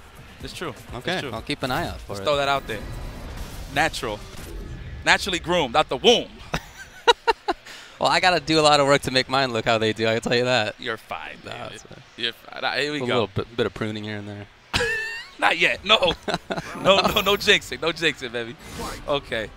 I feel this is another character who has trouble keeping up with Rashid in the neutral. He just moves so fast. Yeah. You know what, though? That V-Trigger 2 from Vega is actually pretty good. I've seen a lot of it from Chris Battle at NLBC. I actually did not know that did that much damage when it actually hits, which is pretty nice. Definitely got the walk speed on the poke to keep Rashid at bay, but how exactly is he going to open him up is the question. Yeah, I like the range he was keeping right there. He kind of moved himself into a bad spot. It's happened twice now. Ocelot Youth trying to keep his distance. I like how Sinister's playing it, though. No need to go wild. Wow. You know what, though? Ocelot's actually playing the match much better with the character switch. All right, activate. Safety. That is punish. Oh, no roll? It's okay. Oh, let's see some standing strong there him. Ocelot. Oh, trouble now. Oh, we out of there. Sinister definitely try to do a standing light. In that situation? Wow. That's gutsy. Here's Ocelot. He's got a life lead. Yes! Oh, boy. EX. He actually could have just finished the dive with a... Excuse me. Hey. I'm the caster. Hey. He's the play. He's the guy who knows. Yeah, I actually didn't think it was going to kill, though. I didn't either. All right, here we go. Ocelot already looking comfortable. You know, he was more on the defensive with Birdie, but he's actually feeling himself, hitting some more buttons. I do like the forward movement. We've seen a couple of big DPs here, but I like that Ocelot's not getting his... That's not putting him off of his game. He's still doing his stuff. That's what Vega strives off, right? Just space. Uh-oh. Time to guess. Is it the throw? Oh, wow, he's managed to stay alive? Yep, not stunned yet. Come on, Ocelot, we good. Oh, good punish. Okay, on the V reversal, and we still on him. Yeah, he is holding up back for his dear life. It's like Rashid got a command throw. Oh, that's a finish. Enough? Oh! He has super. Nice. Okay. All right, right on. He actually could have supered in between that if he really was gutsy. I would have done it. Just to try to close it out. But here we go. Match point hit for Mr. Sinister. What a whiff. Punish right there. Probably just doing it. Definitely took his turn back. Good start here from Ocelot. Yeah, trying to play up a little bit. He's tired of getting caught in the corner. Those tick throws are vintage right now. They are working. Hi. That's such a risky spot. Oh, finally baited. Make it good. Make it good. Spend it. No, he saves it. You got to be cheap on the first date, man. Come on, brother. Spend it. Oh, here's the punish. No. He's alive. Sinister's alive. No punish. Oh! Next match. Next match. Yeah, we're moving forward, I think. Oh, wait a minute. No anti-airs? Come on, brother. Oh, there you go. All right, all right. Yeah, we're getting worried about the same thing. Yeah. Close it out. Close it out, please. Ocelot, all right, good switch into Vega. Yes. Character variety. Man, I will never be a Birdie and Vega main. Like, that seems tough. We got to back a top tier with a top tier? You think Birdie's a top tier? I think so. I don't think so. No? Do you think so? No. I'll just try to see what you say since you're the big body specialist. Oh, no. I think he's good. I just don't think he's top tier. True. All right. We on him. Not like how he switched sides. Yeah, trying to prioritize the corner. That's the intention right now. That's Rashid. Yep, that is his strength. Ooh, nice punish. He's brought out slides a few times, and if Vega can make that really count, then he makes the opponent think twice about his feet. It's good. It's true. Yeah, again. He had safety. He had safety. Oh, that's right. You can't sweep no more in this version. You can't do anything to sweep. Oh, that's money. Make it count. Needs more. The grab. Bad spot to be right there for Ocelot Youth. Yeah, at that much health with stun meter so high, there's too much to guess in that situation. Yep. Absolutely. Yeah. Let's go, beautiful Joe. Ooh, the jump! Wow, you get to jump over that thing like it's a fireball. Good damage and corner carry at the start. Not like this. Not like this. In trouble. In trouble. Oh, one more mix-up. Maybe for the round, maybe for the match. Shimmy.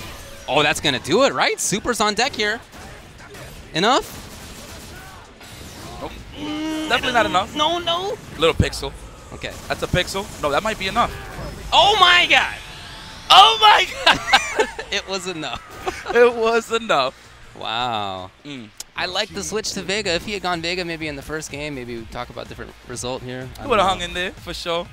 But yeah, no, I felt like he should have been a little more turtley with Vega. You know, standing strong, it is plus on block, so you could definitely harass that, definitely check Rashid's movements. I don't know that we saw standing strong. Did we see that button at all? Not at all. He was definitely trying to snipe him out from walking back most of the time. Yeah. And he always hit that Bringing out slides. That's true. Yeah, there's a lot of forward fierces. And in that last round, I believe it was the last round, you know, Rashid had already scoped that. And true jump into the punish over forward fierce. Once you see the opponent bring that out, the Vega bring that out a lot, you can blow it up. Yep. And not he took advantage of that. Rashid, of course, smothering as always. Yeah, he's a bit nerfed in this one, but I feel like the game plan is still there. You just can't be as scrubby as he was doing it before. Yeah, like some of his pressure series cancels into Whirlwind, like not quite as strong as they were before.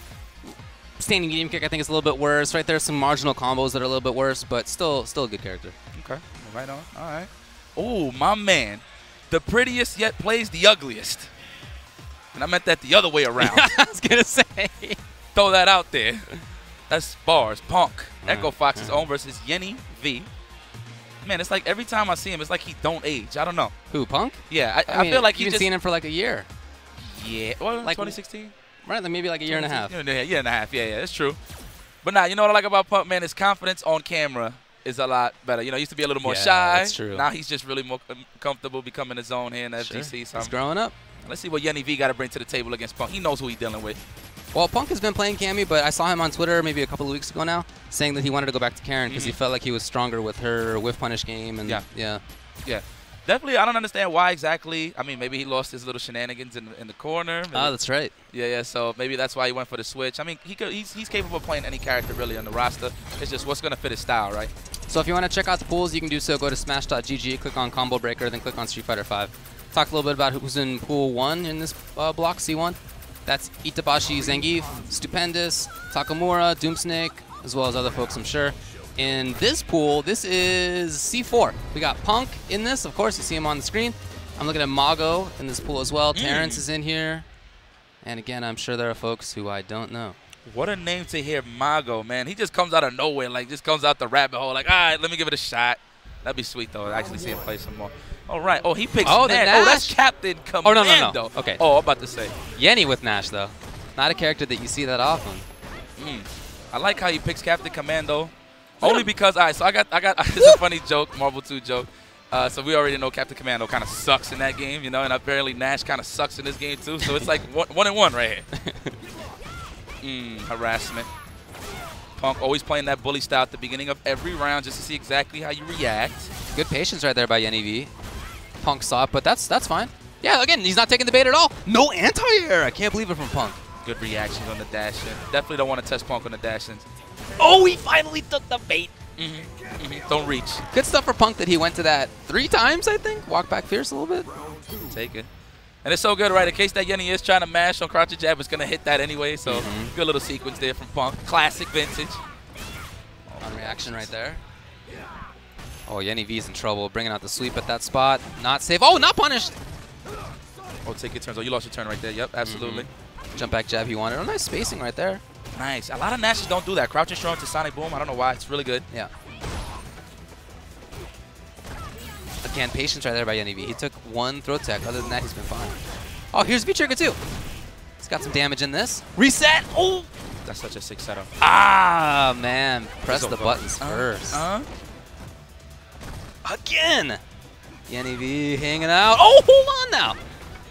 Oh, he missed the meaty. That sucks. I wonder why he didn't just go for the patented crouching straw, man. He was close enough. He could have got a tick grab as well. Not bad. Yenny has the right idea, though, defensively. He just needs to move a little more. Like, definitely don't want to stay stationary against Punk, especially Karen, who could walk so fast and just get there right on time. All right. Punk, not much of Punk's Karen has changed. Looks like the same character. Yep. All right. Let's go. Run. Yeah, active. Be active. Oh, there you go. Yeah. And then some pressure as well. We didn't get to see too much of this last time. Wow, we pressed fierce after the roundhouse. Yep, definitely takes his turn. That's pretty good. Oh, we are fishing for the crush counters. I see Yenny. Yeah, nice. Here it is. Yeah, battling a little bit. We saw a lot of patience last game. Maybe he'll switch it up. Punk Senpai is Bonchan, so he's very familiar with this character. Punk plays this character. He does, yeah. Ah, well, like all that patience last game. Gotta be active. Punk blowing it up. Oh, punish. No, but it ends up being okay. Yeah, so Punk getting all those grabs after having seen Yenny block. Cool. The solution is to grab. I mean, you know, with a full stick of health, right, it's cool to take a couple of grabs from Karen, especially mid-screen now in this version. Well, no, in every version, actually. Get lost. All right. Nice sequence. Classic. He said that a couple of times now. Punk's got to keep his eyes open. Trying to look at a Sonic Boom, I think. Yeah, it's exactly what Punk wanted. It was the perfect range for him. Got the bars, too.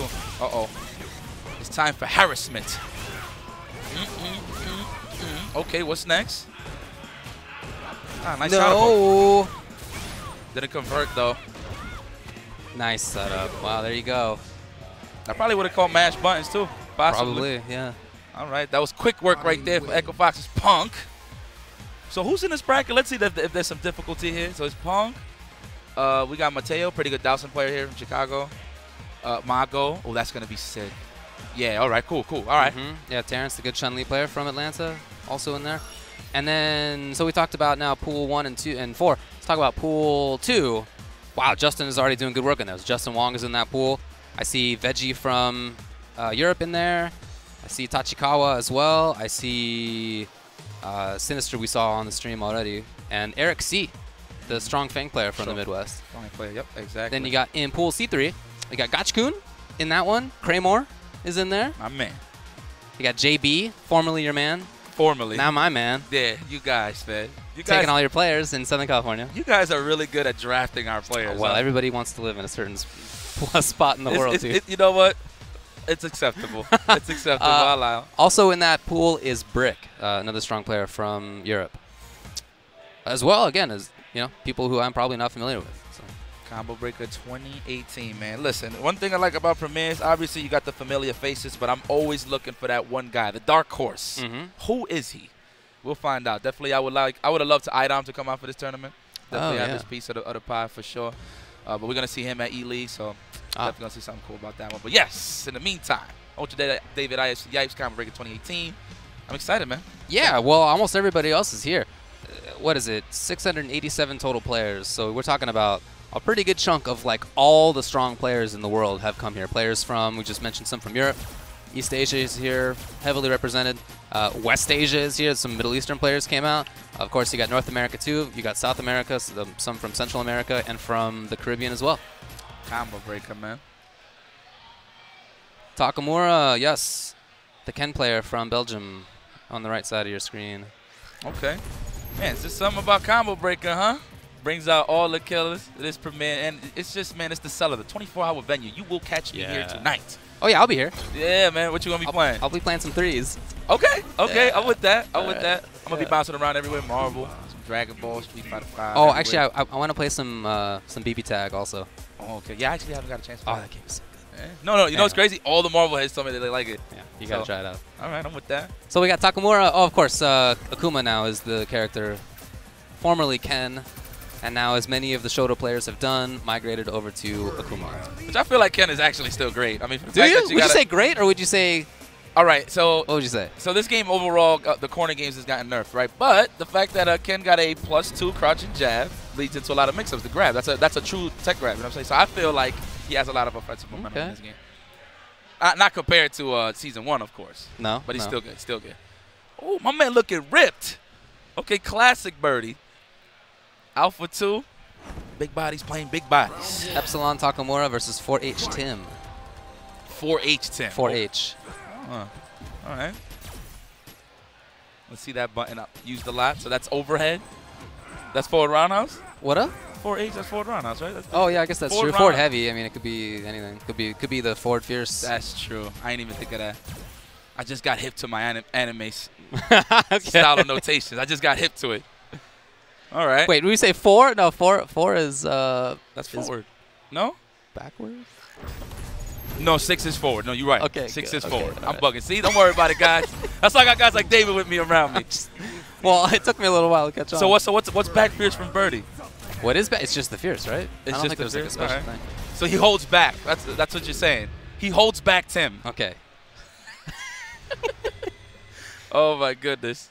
Oh my goodness. Fraud alert, guys. Fraud alert. Here we go. Birdie, man, back to his glory. My man looking like ooh, Clubber nice. Lang, Rocky 3. And that's a good thing to show right at the start, that Epsilon can't safely use fireballs, because you know Tim's still holding on to that zonk. He'll let it go. Yeah, I want to see exactly how Takamura is going to be active with Akuma. I feel like the lame style Akuma doesn't work here in this game too much.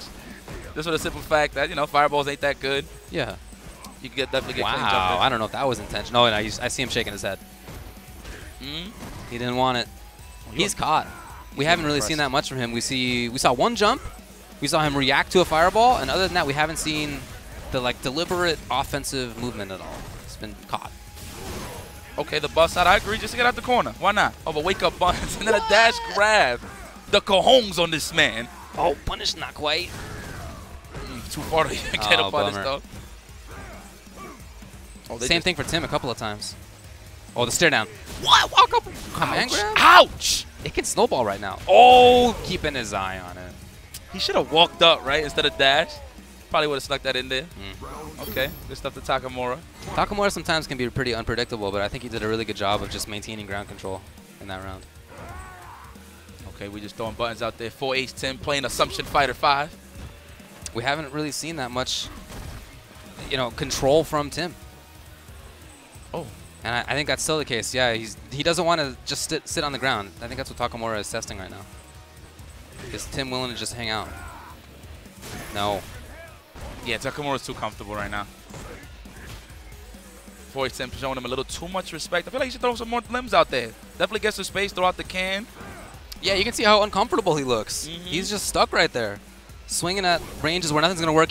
Oh, big chance for a punish. Nice neutral jump. Okay, we knew. We knew. Oh, stop reaching. Stop reaching. Almost that's done. Now he's going to have to guess. Don't let Make a EX decision. zonk happen.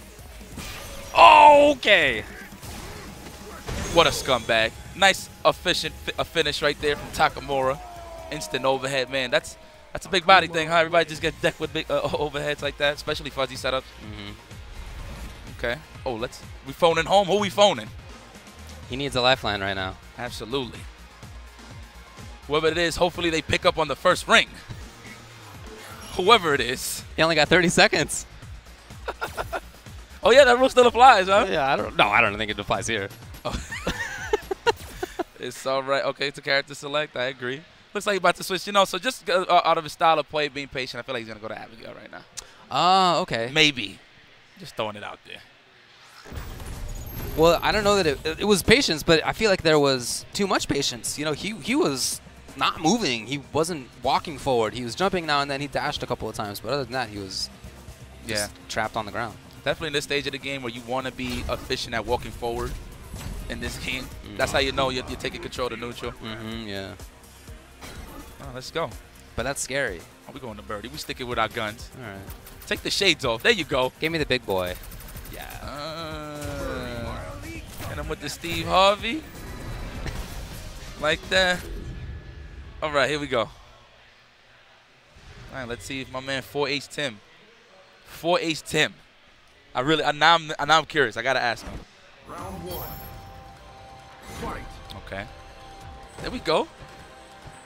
Approach him a little bit, yeah. Because it's kind of obvious, right? Takamura's just waiting for that one sequence to start snowballing. Yeah. Wow. I don't think that was really what he wanted, but it worked. We'll take it. Yeah. Commitment. Tim's still just stuck right there. You see? Okay, he's trying to counter poke a little bit. And walking too, we're looking a little bit better. He could be unpredictable now too, man. Standing strong into banana. There's a lot of things he could do. Oh, man. Takamura's playing it lame. He is camping right now. Yeah. Doing a great job at being just outside Birdie's buttons. He knows. Tim is inching. There it is. Definitely was setting up that standing forward. Oh, he crushed it. That's bars. Oh, wow. Again, he just delayed a little bit. That was enough. Right in the gut. Did you hear this? Did you see the pain on Birdie? Oh. Man held his stomach. All that cushion, it didn't matter. Didn't matter. Oh, man. Match point here, Takamura. Looking clean as ever. Come on, Tim. Ooh, the dash. I mean, you can really see, again, Tim just doesn't want to walk. He did it a little bit in the last round, and when he did do it, he was looking okay. Now we're seeing some more. It's like, I don't know exactly what he's waiting for. Maybe a jump in the whole time. Right. But I don't know if that's happened this whole set. No. My man Takamura has been glued to the ground. Right. Absolutely. I mean, he's done a couple of demon flips, but other than that, I really think he's just been on the ground. Well, he may have tried to jump right there. All right, switching sides. The patience. Unhand me, says 4H Tim. Oh, that's plus. You got to take what's coming. Punish. Takamura backing off. Wow, the timing was so unfortunate for Tim. Not punished badly. And he tried it again. Oh, going for the setup. Definitely wants to close this out. Demon setup. Oh, I thought he was going to hit it right there. He tried to. Yeah, he for sure. The jabs. Yeah. That's what he's looking for, definitely. He wants to make it cool. Dash up. Oh, you know that was it. He's trying. Yeah, but look at these lights. Come on, turn the steam off. Oh, okay, all right. That was not a dramatic finish. Sometimes you just got to do what you got to do, I guess. I definitely wanted to see it. It's actually harder to do in this version compared to like Street Fighter 4. Street Fighter 4 was pretty easy. There was an input shortcut for that. That's right, yeah. Now, this is kind of like a shortcut in this one, but you actually have to kill some frames with something like a dash or a V-skill. Okay. Definitely do it. Definitely still do it. Nonetheless, Takamura advances. Combo Breaker 2018 Capcom Pro Tour 2018. The theme of the year is gold. Yeah. Yes. Gold. Coming up next is going to be Sonic Box JB versus Erratic Menace. That is, that's an also pool C3. Winner of that's going to play against Tito G. Can we get the fated battle of Gachi-kun and JB? We will find out. That'd be pretty. Yeah, they're on opposite sides of the bracket. It can happen if they both make winners finals. But Gachi-kun will next play against a Blue Angel, and then the winner of Kraymore or Q-Gene and Black Mamba Moan. We'll see. New names. We'll see, yeah. Off the bench. New name off the bench players. Yes. They want the rock this time around. JB. Chilling in Southern California, as you said, drafted. He claims it. Definitely claims He does, it. yeah. I've been seeing some Wednesday night fights from time to time. The last one I actually seen was when he played Pinoy in the grand finals. That was pretty good. It went to the wire both times. So good stuff, though. Very JB also doing well in E-League. Yep. Definitely won the qualifying spot, which is sick. Okay. So he'll be there. He made it through the challengers. Now he's going to be in the actual E-League TV thing. You know, no disrespect. I did not see not one episode of that. No disrespect. Anybody watching? You know what I mean? I think I've seen enough Real World and Road Rules to be like, nah, I'm going to skip this out. I watched the first one, but the thing is that, you know, I've had a few friends who have been on reality shows at this point. Justin was on one. One of my cousins was on one. A couple other people, too. And there's just something about seeing my friends in those reality TV situations that I just can't. I don't like it. I don't like it. It don't feel authentic. Yeah, well, it's not even just that. It's I don't want to watch them squirm because they're my friends. You know, like I don't know. There's something about the feeling that I can't. The take. salty confessionals. Yeah, I don't even want to get involved. Like, man, yeah, I don't like that guy. Man, I hate that guy. Yeah. Oh man, Sonic Box JB, Erratic Menace. You better be playing Necalli. Oh no, he playing a Coma. It's a good one. Okay, match your savagery with your name. JB staying prideful and true to some Rashid. He actually even did the same thing up in when he was playing Cross Tekken as well. He just stuck with Ryu Rufus no matter what. I didn't know he played Cross Tekken. That's actually the first time we heard about JB. Oh yeah. WC the first time it was Cross Tekken. Oh cool. Yeah. Okay, I never knew that. He just stuck around. Street Fighter 5 drop. Oh dude, all right, cool. Yeah. All right. Good to have the backstory. Yeah, exactly.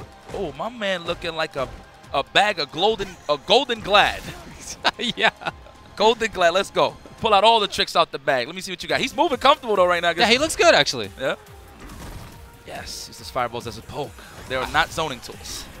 I really like seeing somebody walk up and back like this, playing with their spacing so that a Rashid player can't easily just get a mixer in and know that they'll be safe, or a jump and know that they'll be safe. Right, mixers. If you block one max distance, you actually got the chance to take your turn back for sure. Yeah. Shaving health. That's what I love about JB. He harasses that engine so well in this game, just shaving gray health. He's like, yeah, I'm not opening you up, but you know what? I'm doing my job little by little. The mental damage. Hold on, okay, he did go for it. Cancel for safety. What an escape. What a punish. And Erratic Menace, though, good presence of mind. He actually thought he was going to view reversal. That's why he backdashed like that. Try to get a good punish. All right. JB. Not surprised there. Wow. Straight raw? You wanted the max stuff. I get it. A little bit too much. Look at this movement. Great spacing just outside the sweep. Looking okay.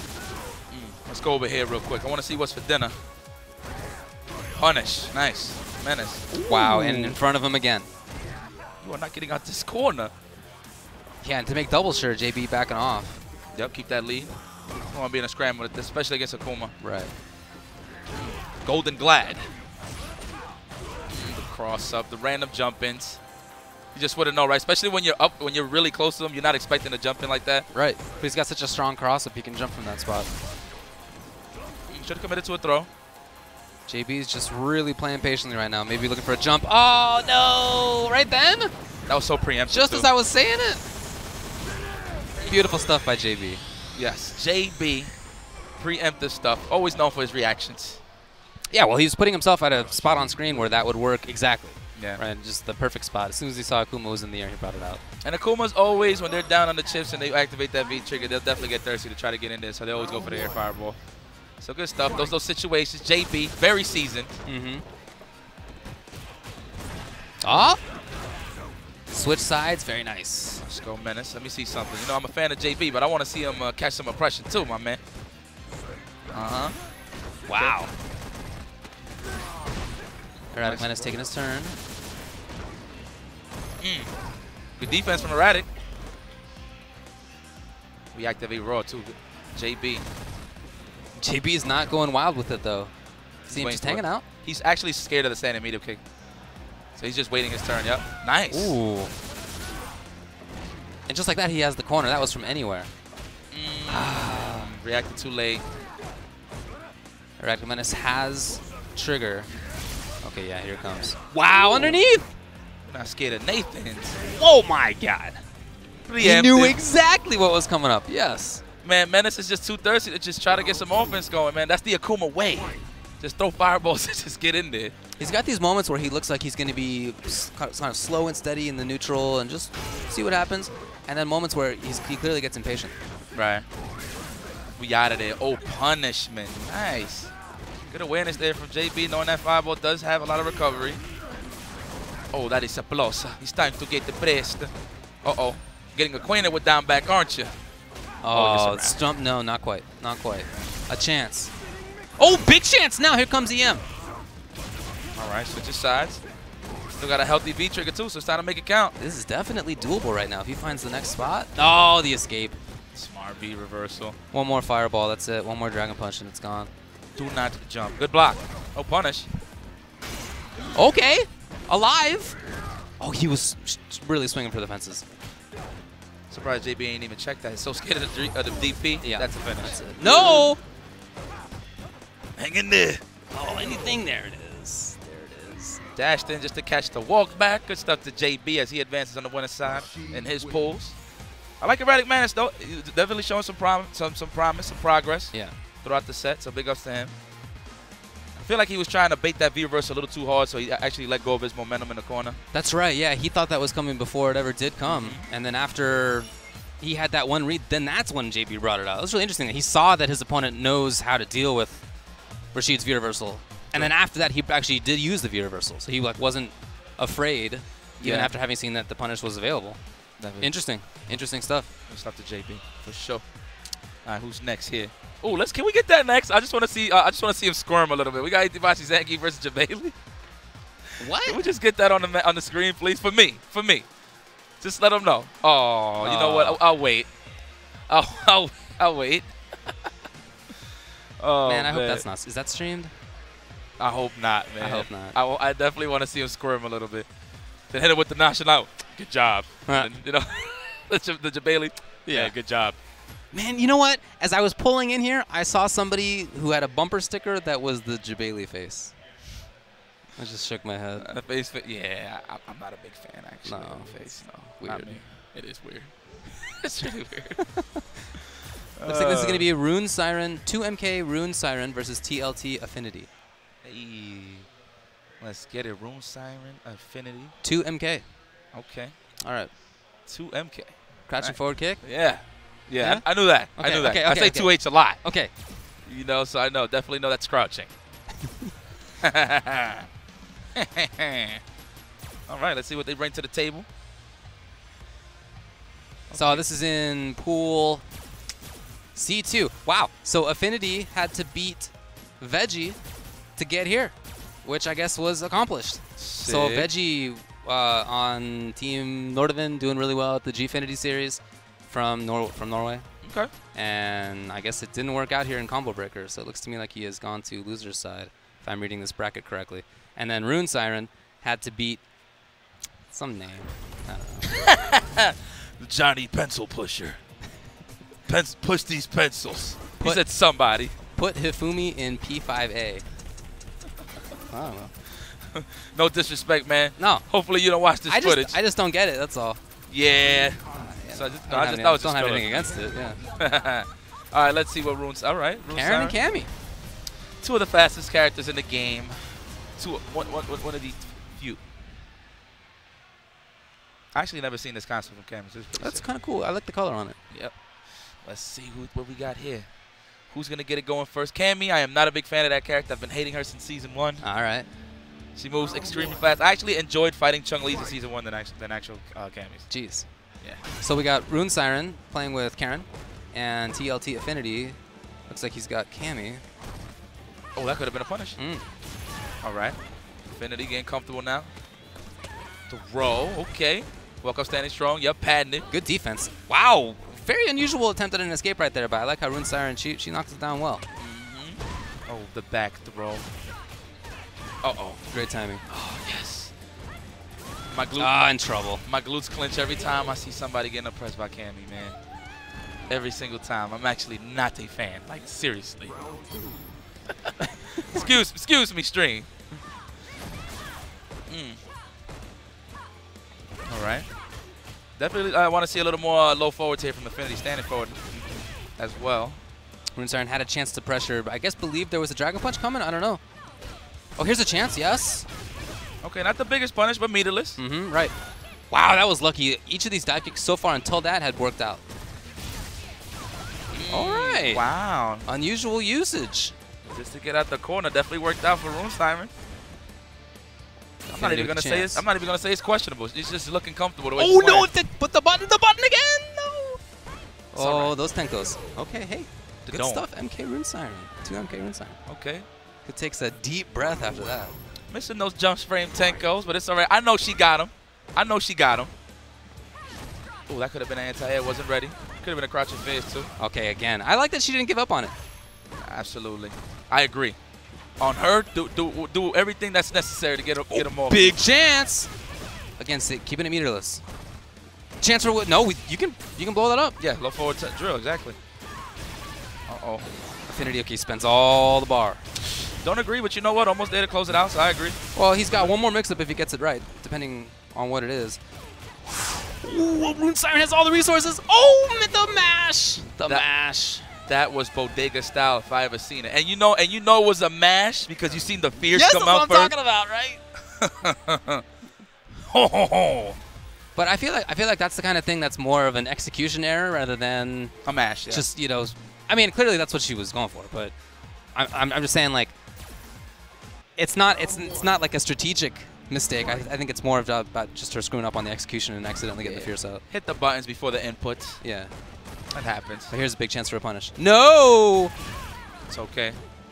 It's that stage, baby. That side stage. It gets nerve-wracking sometimes. Yeah, sure. Scoop. 100,000 people watching at home. Right. At least as many in person. Oh, man. Oh, boy. So potent, right? And it's crazy. It's not really a throw loop, but just the fact that she could just walk up and just frame trap you is very scary. Yeah, you're stuck there because you're worried about her pressing the button instead. For sure. Oh, again. Rune Siren is getting worked right now. It's okay. I can see her trying to take these deep breaths and trying to settle herself down a little bit. It is difficult. I mean, it shouldn't be taken lightly to play on a stage in front of people. Not easy. There you go, Rune Siren. Finish those combos. Oh, what we doing? Oh, I don't know. They both have their hands up. Not sure what happened. It's the cops. It's the cops. What's going on here, man? Affinity trying to explain something. I'm not exactly sure what. Can't hear it. It's like, are my combos dropping because just my stick's not working, or I know I'm better than this? Well, I don't even know who was the first one to ask to stop. Their screen went black? Wow. Oh, that sucks. That's classic. That's neither of their faults. Nah, not There's at all. nothing you can do about that as the player. You know, I definitely would have hit pause, though, immediately. Just to assess the situation, then I'll come back and I'm still good. But it's all right, though. Oh, what are we doing here? Is that it? Look, right now on the stream, we see Cammy beating up on Karen, and if so, then that's going to be the last round. But I don't know. All right, I'm confused. Yeah, I'm not sure why that happened. I think we're just starting over. Why not? Start over. All right, we take it. So the whole game is being started over? I think so. Who knows? We'll see. So Affinity is going to be up 1-0 if that's so. He was one up already. Yeah. This is true. But yeah, you can see on RuneScape's face there on the right, she's really trying to take these deep breaths and settle herself down. And having something like this come up, if you feel like you're already like not that well prepared, having something weird like this happen is kind of it can throw you off as well. Yeah, the only times I used to see black screens, man, is when the arcade was getting shut down and I didn't even realize it. Yeah, that's right. I mean, like last game, and then you feel like, oh, come on, I give you the courtesy, 2 more games. No, it just goes blank. Oh, man. All right, I guess we're just going to round up before we continue. Oh, okay, so they're going to put it in the same situation that it was in the last time. Combo breaker with some very expert TOs. They know what's up. It's like, yeah, you had just about a bar and a half. Yeah. Even trying to build the exact same amount of meter. Everything looks the same. Check the tapes. I would have trusted that guy. I would have just started the match fresh. Oh, man. Okay. You know what? Gets Rune Siren, you know what I mean? To just shake it off a little bit. All right. All righty. And now we let the round run out, I guess? It's at 35 seconds. Man. And then at that point, we got one last round, potentially. Big ups to the competitors being so patient in this situation. I know. It's weird. I mean, like, again, it's not a thing that you're expecting. Bro, and that can throw you off. Bro, I definitely would have paused it. As soon as it went black, I would have just paused and continued as soon as the went on. All right. Now he might have like a slither more of bars and. Yeah. All right, it's okay. You know what though? Now I'm definitely rooting for Rune Siren. What a guy. He wanted to keep his meters. That's a greedy fellow. I see you, Affinity. Says a lot about your character, sir. Okay. All right, here we go. Affinity at match point still. Ding, ding. Okay, the wake up down strong. We didn't see that at all. So we're seeing a little bit of changes here out of 2MK Rune Siren. Okay, get comfortable. Yeah, if you're not going to hit the just frame Tenkos, at least go for the grab, I suppose. Back throw. Ooh! There's the big punish. Well, I guess he had super, but you know what I mean. Yeah. Wake up, crouching strongs from Rune Siren. That's interesting choice. Not punished! There it is, though. TLT Affinity ends up taking it. Kind of a weird one, unfortunate. But you got to do what you got to do, and Affinity continues just as well. Got to do what you got to do, man.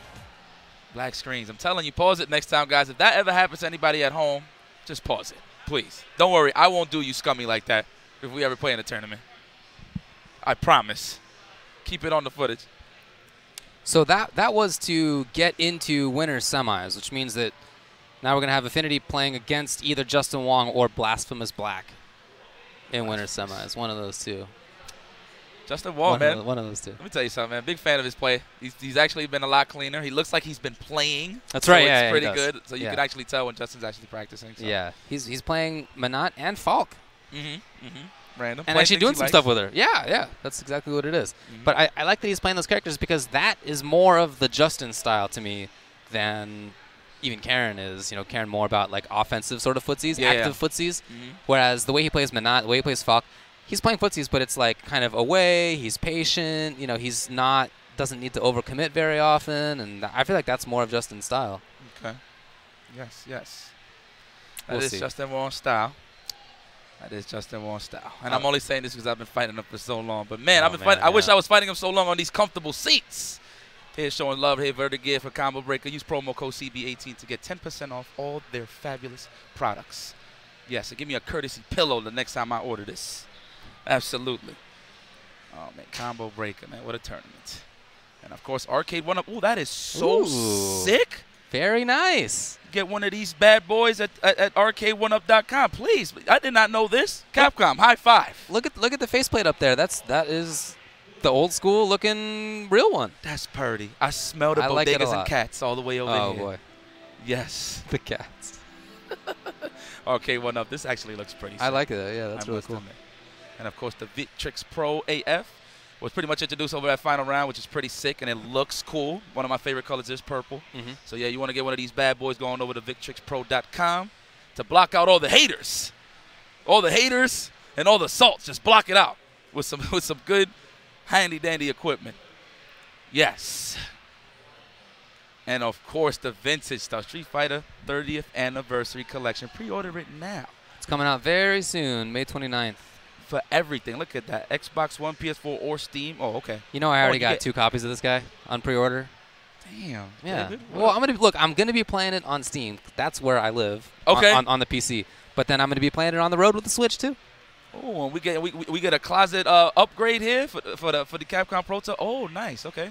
Sakura looking nice. Akuma looking nice. Yeah. Look at all that. Oh, beautiful. Cool. Beautiful. All right. TPT 2018 Premier Pass. All right. Sick. And, of course, I need to get me one of these bad boys right here, the Razor Pantera. That's actually the only piece of equipment I'm missing. But you don't have to be missing it. You can use code BATTLE18. Go on over and visit razor.to/battle18. Shout out to Razor. High five, boys. I'm shilling hard just so you can get me a stick. No, I mean, that's a good-looking one. So we are going to take a short break. But what I see coming up next in terms of the players, it looks to me like we see Gachikun versus Kraymore up there. So you'll definitely want to stick around for that when we come back.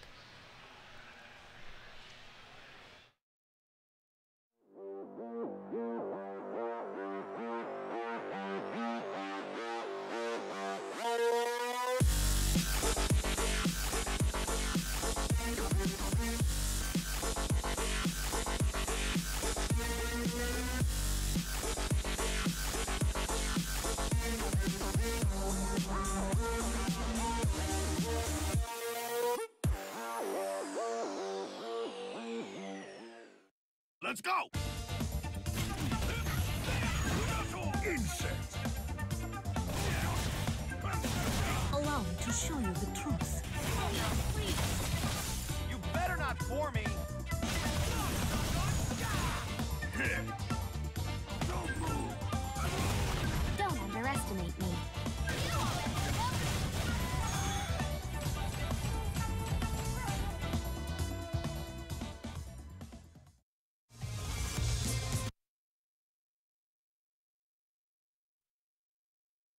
Both players are clearly growing before our very eyes. Please, let's give both gentlemen a round of applause. Let's get it started. Let's go. Round one.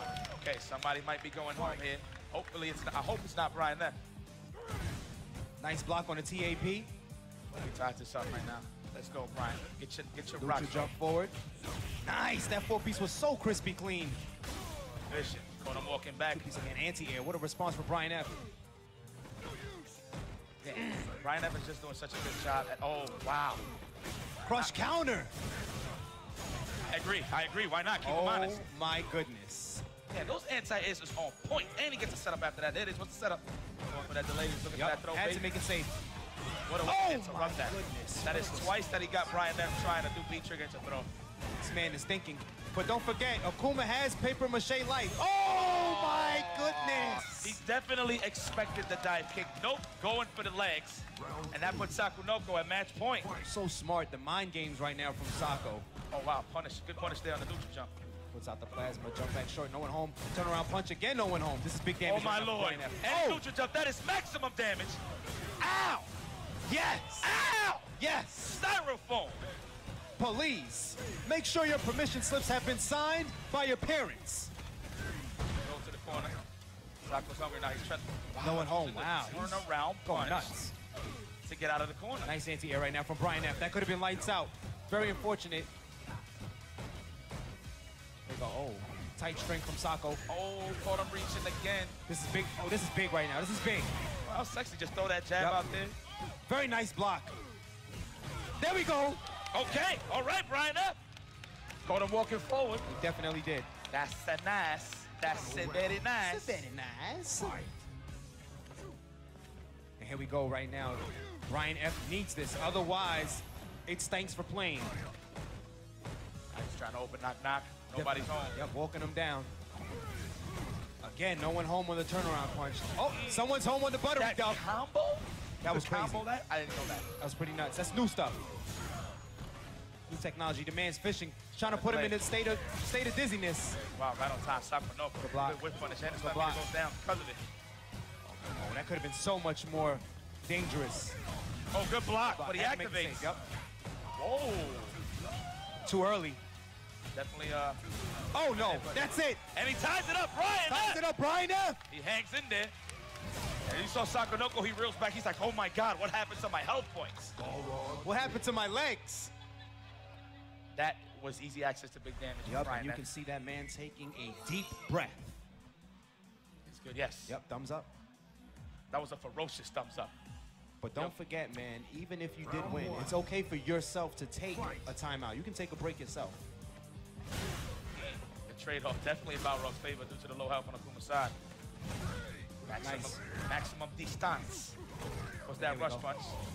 Definitely got out of it. I wonder if he's using the TAP to just keep a bit of space. Try to get those plus frames, for sure.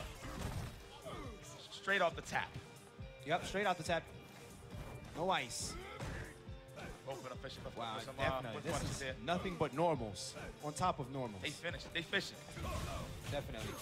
No one's taking the bait, however. You have to hold that buttery duff. Okay. I never expected a DP right there. Oh, my goodness. Sako, please. All right, the activation, the wind-up. Yep. He had no choice. Had to make it safe. Better a throw than a combo. I agree, Here we go. Brian. Here we go. And Oh, my over the goodness. The leg. reset. Oh, my goodness. Oh! Sneaked in that reset. Unbelievable, Brian F. Let's go take a Match ride on that point. putt. This is match So point. You see how Sakunoko is just blinking like, holy smokes. What happened to my health points? Life. I wonder. I wonder. Will it take me another? Nice block right now. Sakunoko. Check them. Sakunoko realized that was plus frames on that TAP. What a response. Oh, my goodness. That punch to the face. The man lost teeth. Oh, the delay. The knockdown, what we got here? Oh, he's fishing. He is hungry. Oh, my goodness. Vicious rights. There we go. Oh, Are going you home. crazy, Big, young man? big damage. Oh! He's looking all kinds of desperate right now. Brian F. Performance right here. Brian F. Yes, That was yes, bust yes, that. yes. Give it up for Brian F. Yeah. Okay, Brian, I see. Okay. Hey, Brian.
Razor, the official fight stick of the 2018 Capcom Pro Tour.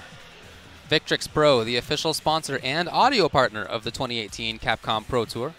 Hashtag ProAF. Previously, you saw Vertigear, the official gaming chair sponsor of the 2018 Capcom Pro Tour. And Arcade 1UP is the official arcade of the Capcom Pro Tour. Arcade cabinet. Smooth. Well, Smooth transition. We taking it. But let's move forward to this match right here. We got Kraymore. He is the guy that eats all the protein from the twins. Yes, Kraymore. He actually recently just came back from Japan. He got second at the local, but he actually took it to the wire against Goichi, resetted the bracket, and went to the last game, last round. So that's pretty sick. And of course, Gachi-kun, the Rashid specialist, aka formerly known as a Sagat player. That's right. They're switching his styles. Okay, but let's see though. But Kraymore, actually one of the stronger Manats we have here in the United States, I would say. Definitely. I think his only weakness is he tends to just throw out those buttons a little too much, like the standing fierce and stuff, and pretty much throws a strategy out there a little too preemptively, and he gets jumped on a lot. Well, I feel like it can be a tough matchup for her against Rashid because he's so mobile, and she wants to keep you still. It's really hard to keep Rashid still. You know, it's crazy. Manat has been out for a while now, safe to say, and a lot of people still don't know this matchup. I mean, it's pretty hard. I mean, the game plan is pretty much easy. You got to stay on her as much as possible. Well, it's rare to find top-level Manat. There's just not that many. Yep, that's true. She's the least played character on Ranked. Oh, no anti-air. That could have been a beautiful crouching fish there. Okay, good confirm. Making it happen. The grab, can he block? Oh, it doesn't even need to. Still had wind effect, though. We'll take it. Okay, here it comes. Setting it up. Where? No punish, and they're almost all gone. One more chance. One more orb. Oh, here it is, and that may be it. Yes, it is. Good stuff, Kraymore. Yo, I'm trying so hard not to be I biased. can tell, yeah. I'm trying so hard not to be biased. Listen, when my boys are playing, I'm real quiet. Yeah, I'm seeing you flinch over there in person. Yeah, I can see it. Oh, at LBC, I was going off. Oh, let's go, Cray! Yeah. All right, here we go. Oh, that was really well done. Yeah, man. Kraymore has definitely stepped up his game. I mean, he had a little, not really a character crisis, but he was just looking for somebody that could fit his style, and Manat is definitely that type of character. He likes that kind of funky character, right? He likes playing unusual stuff. Yep.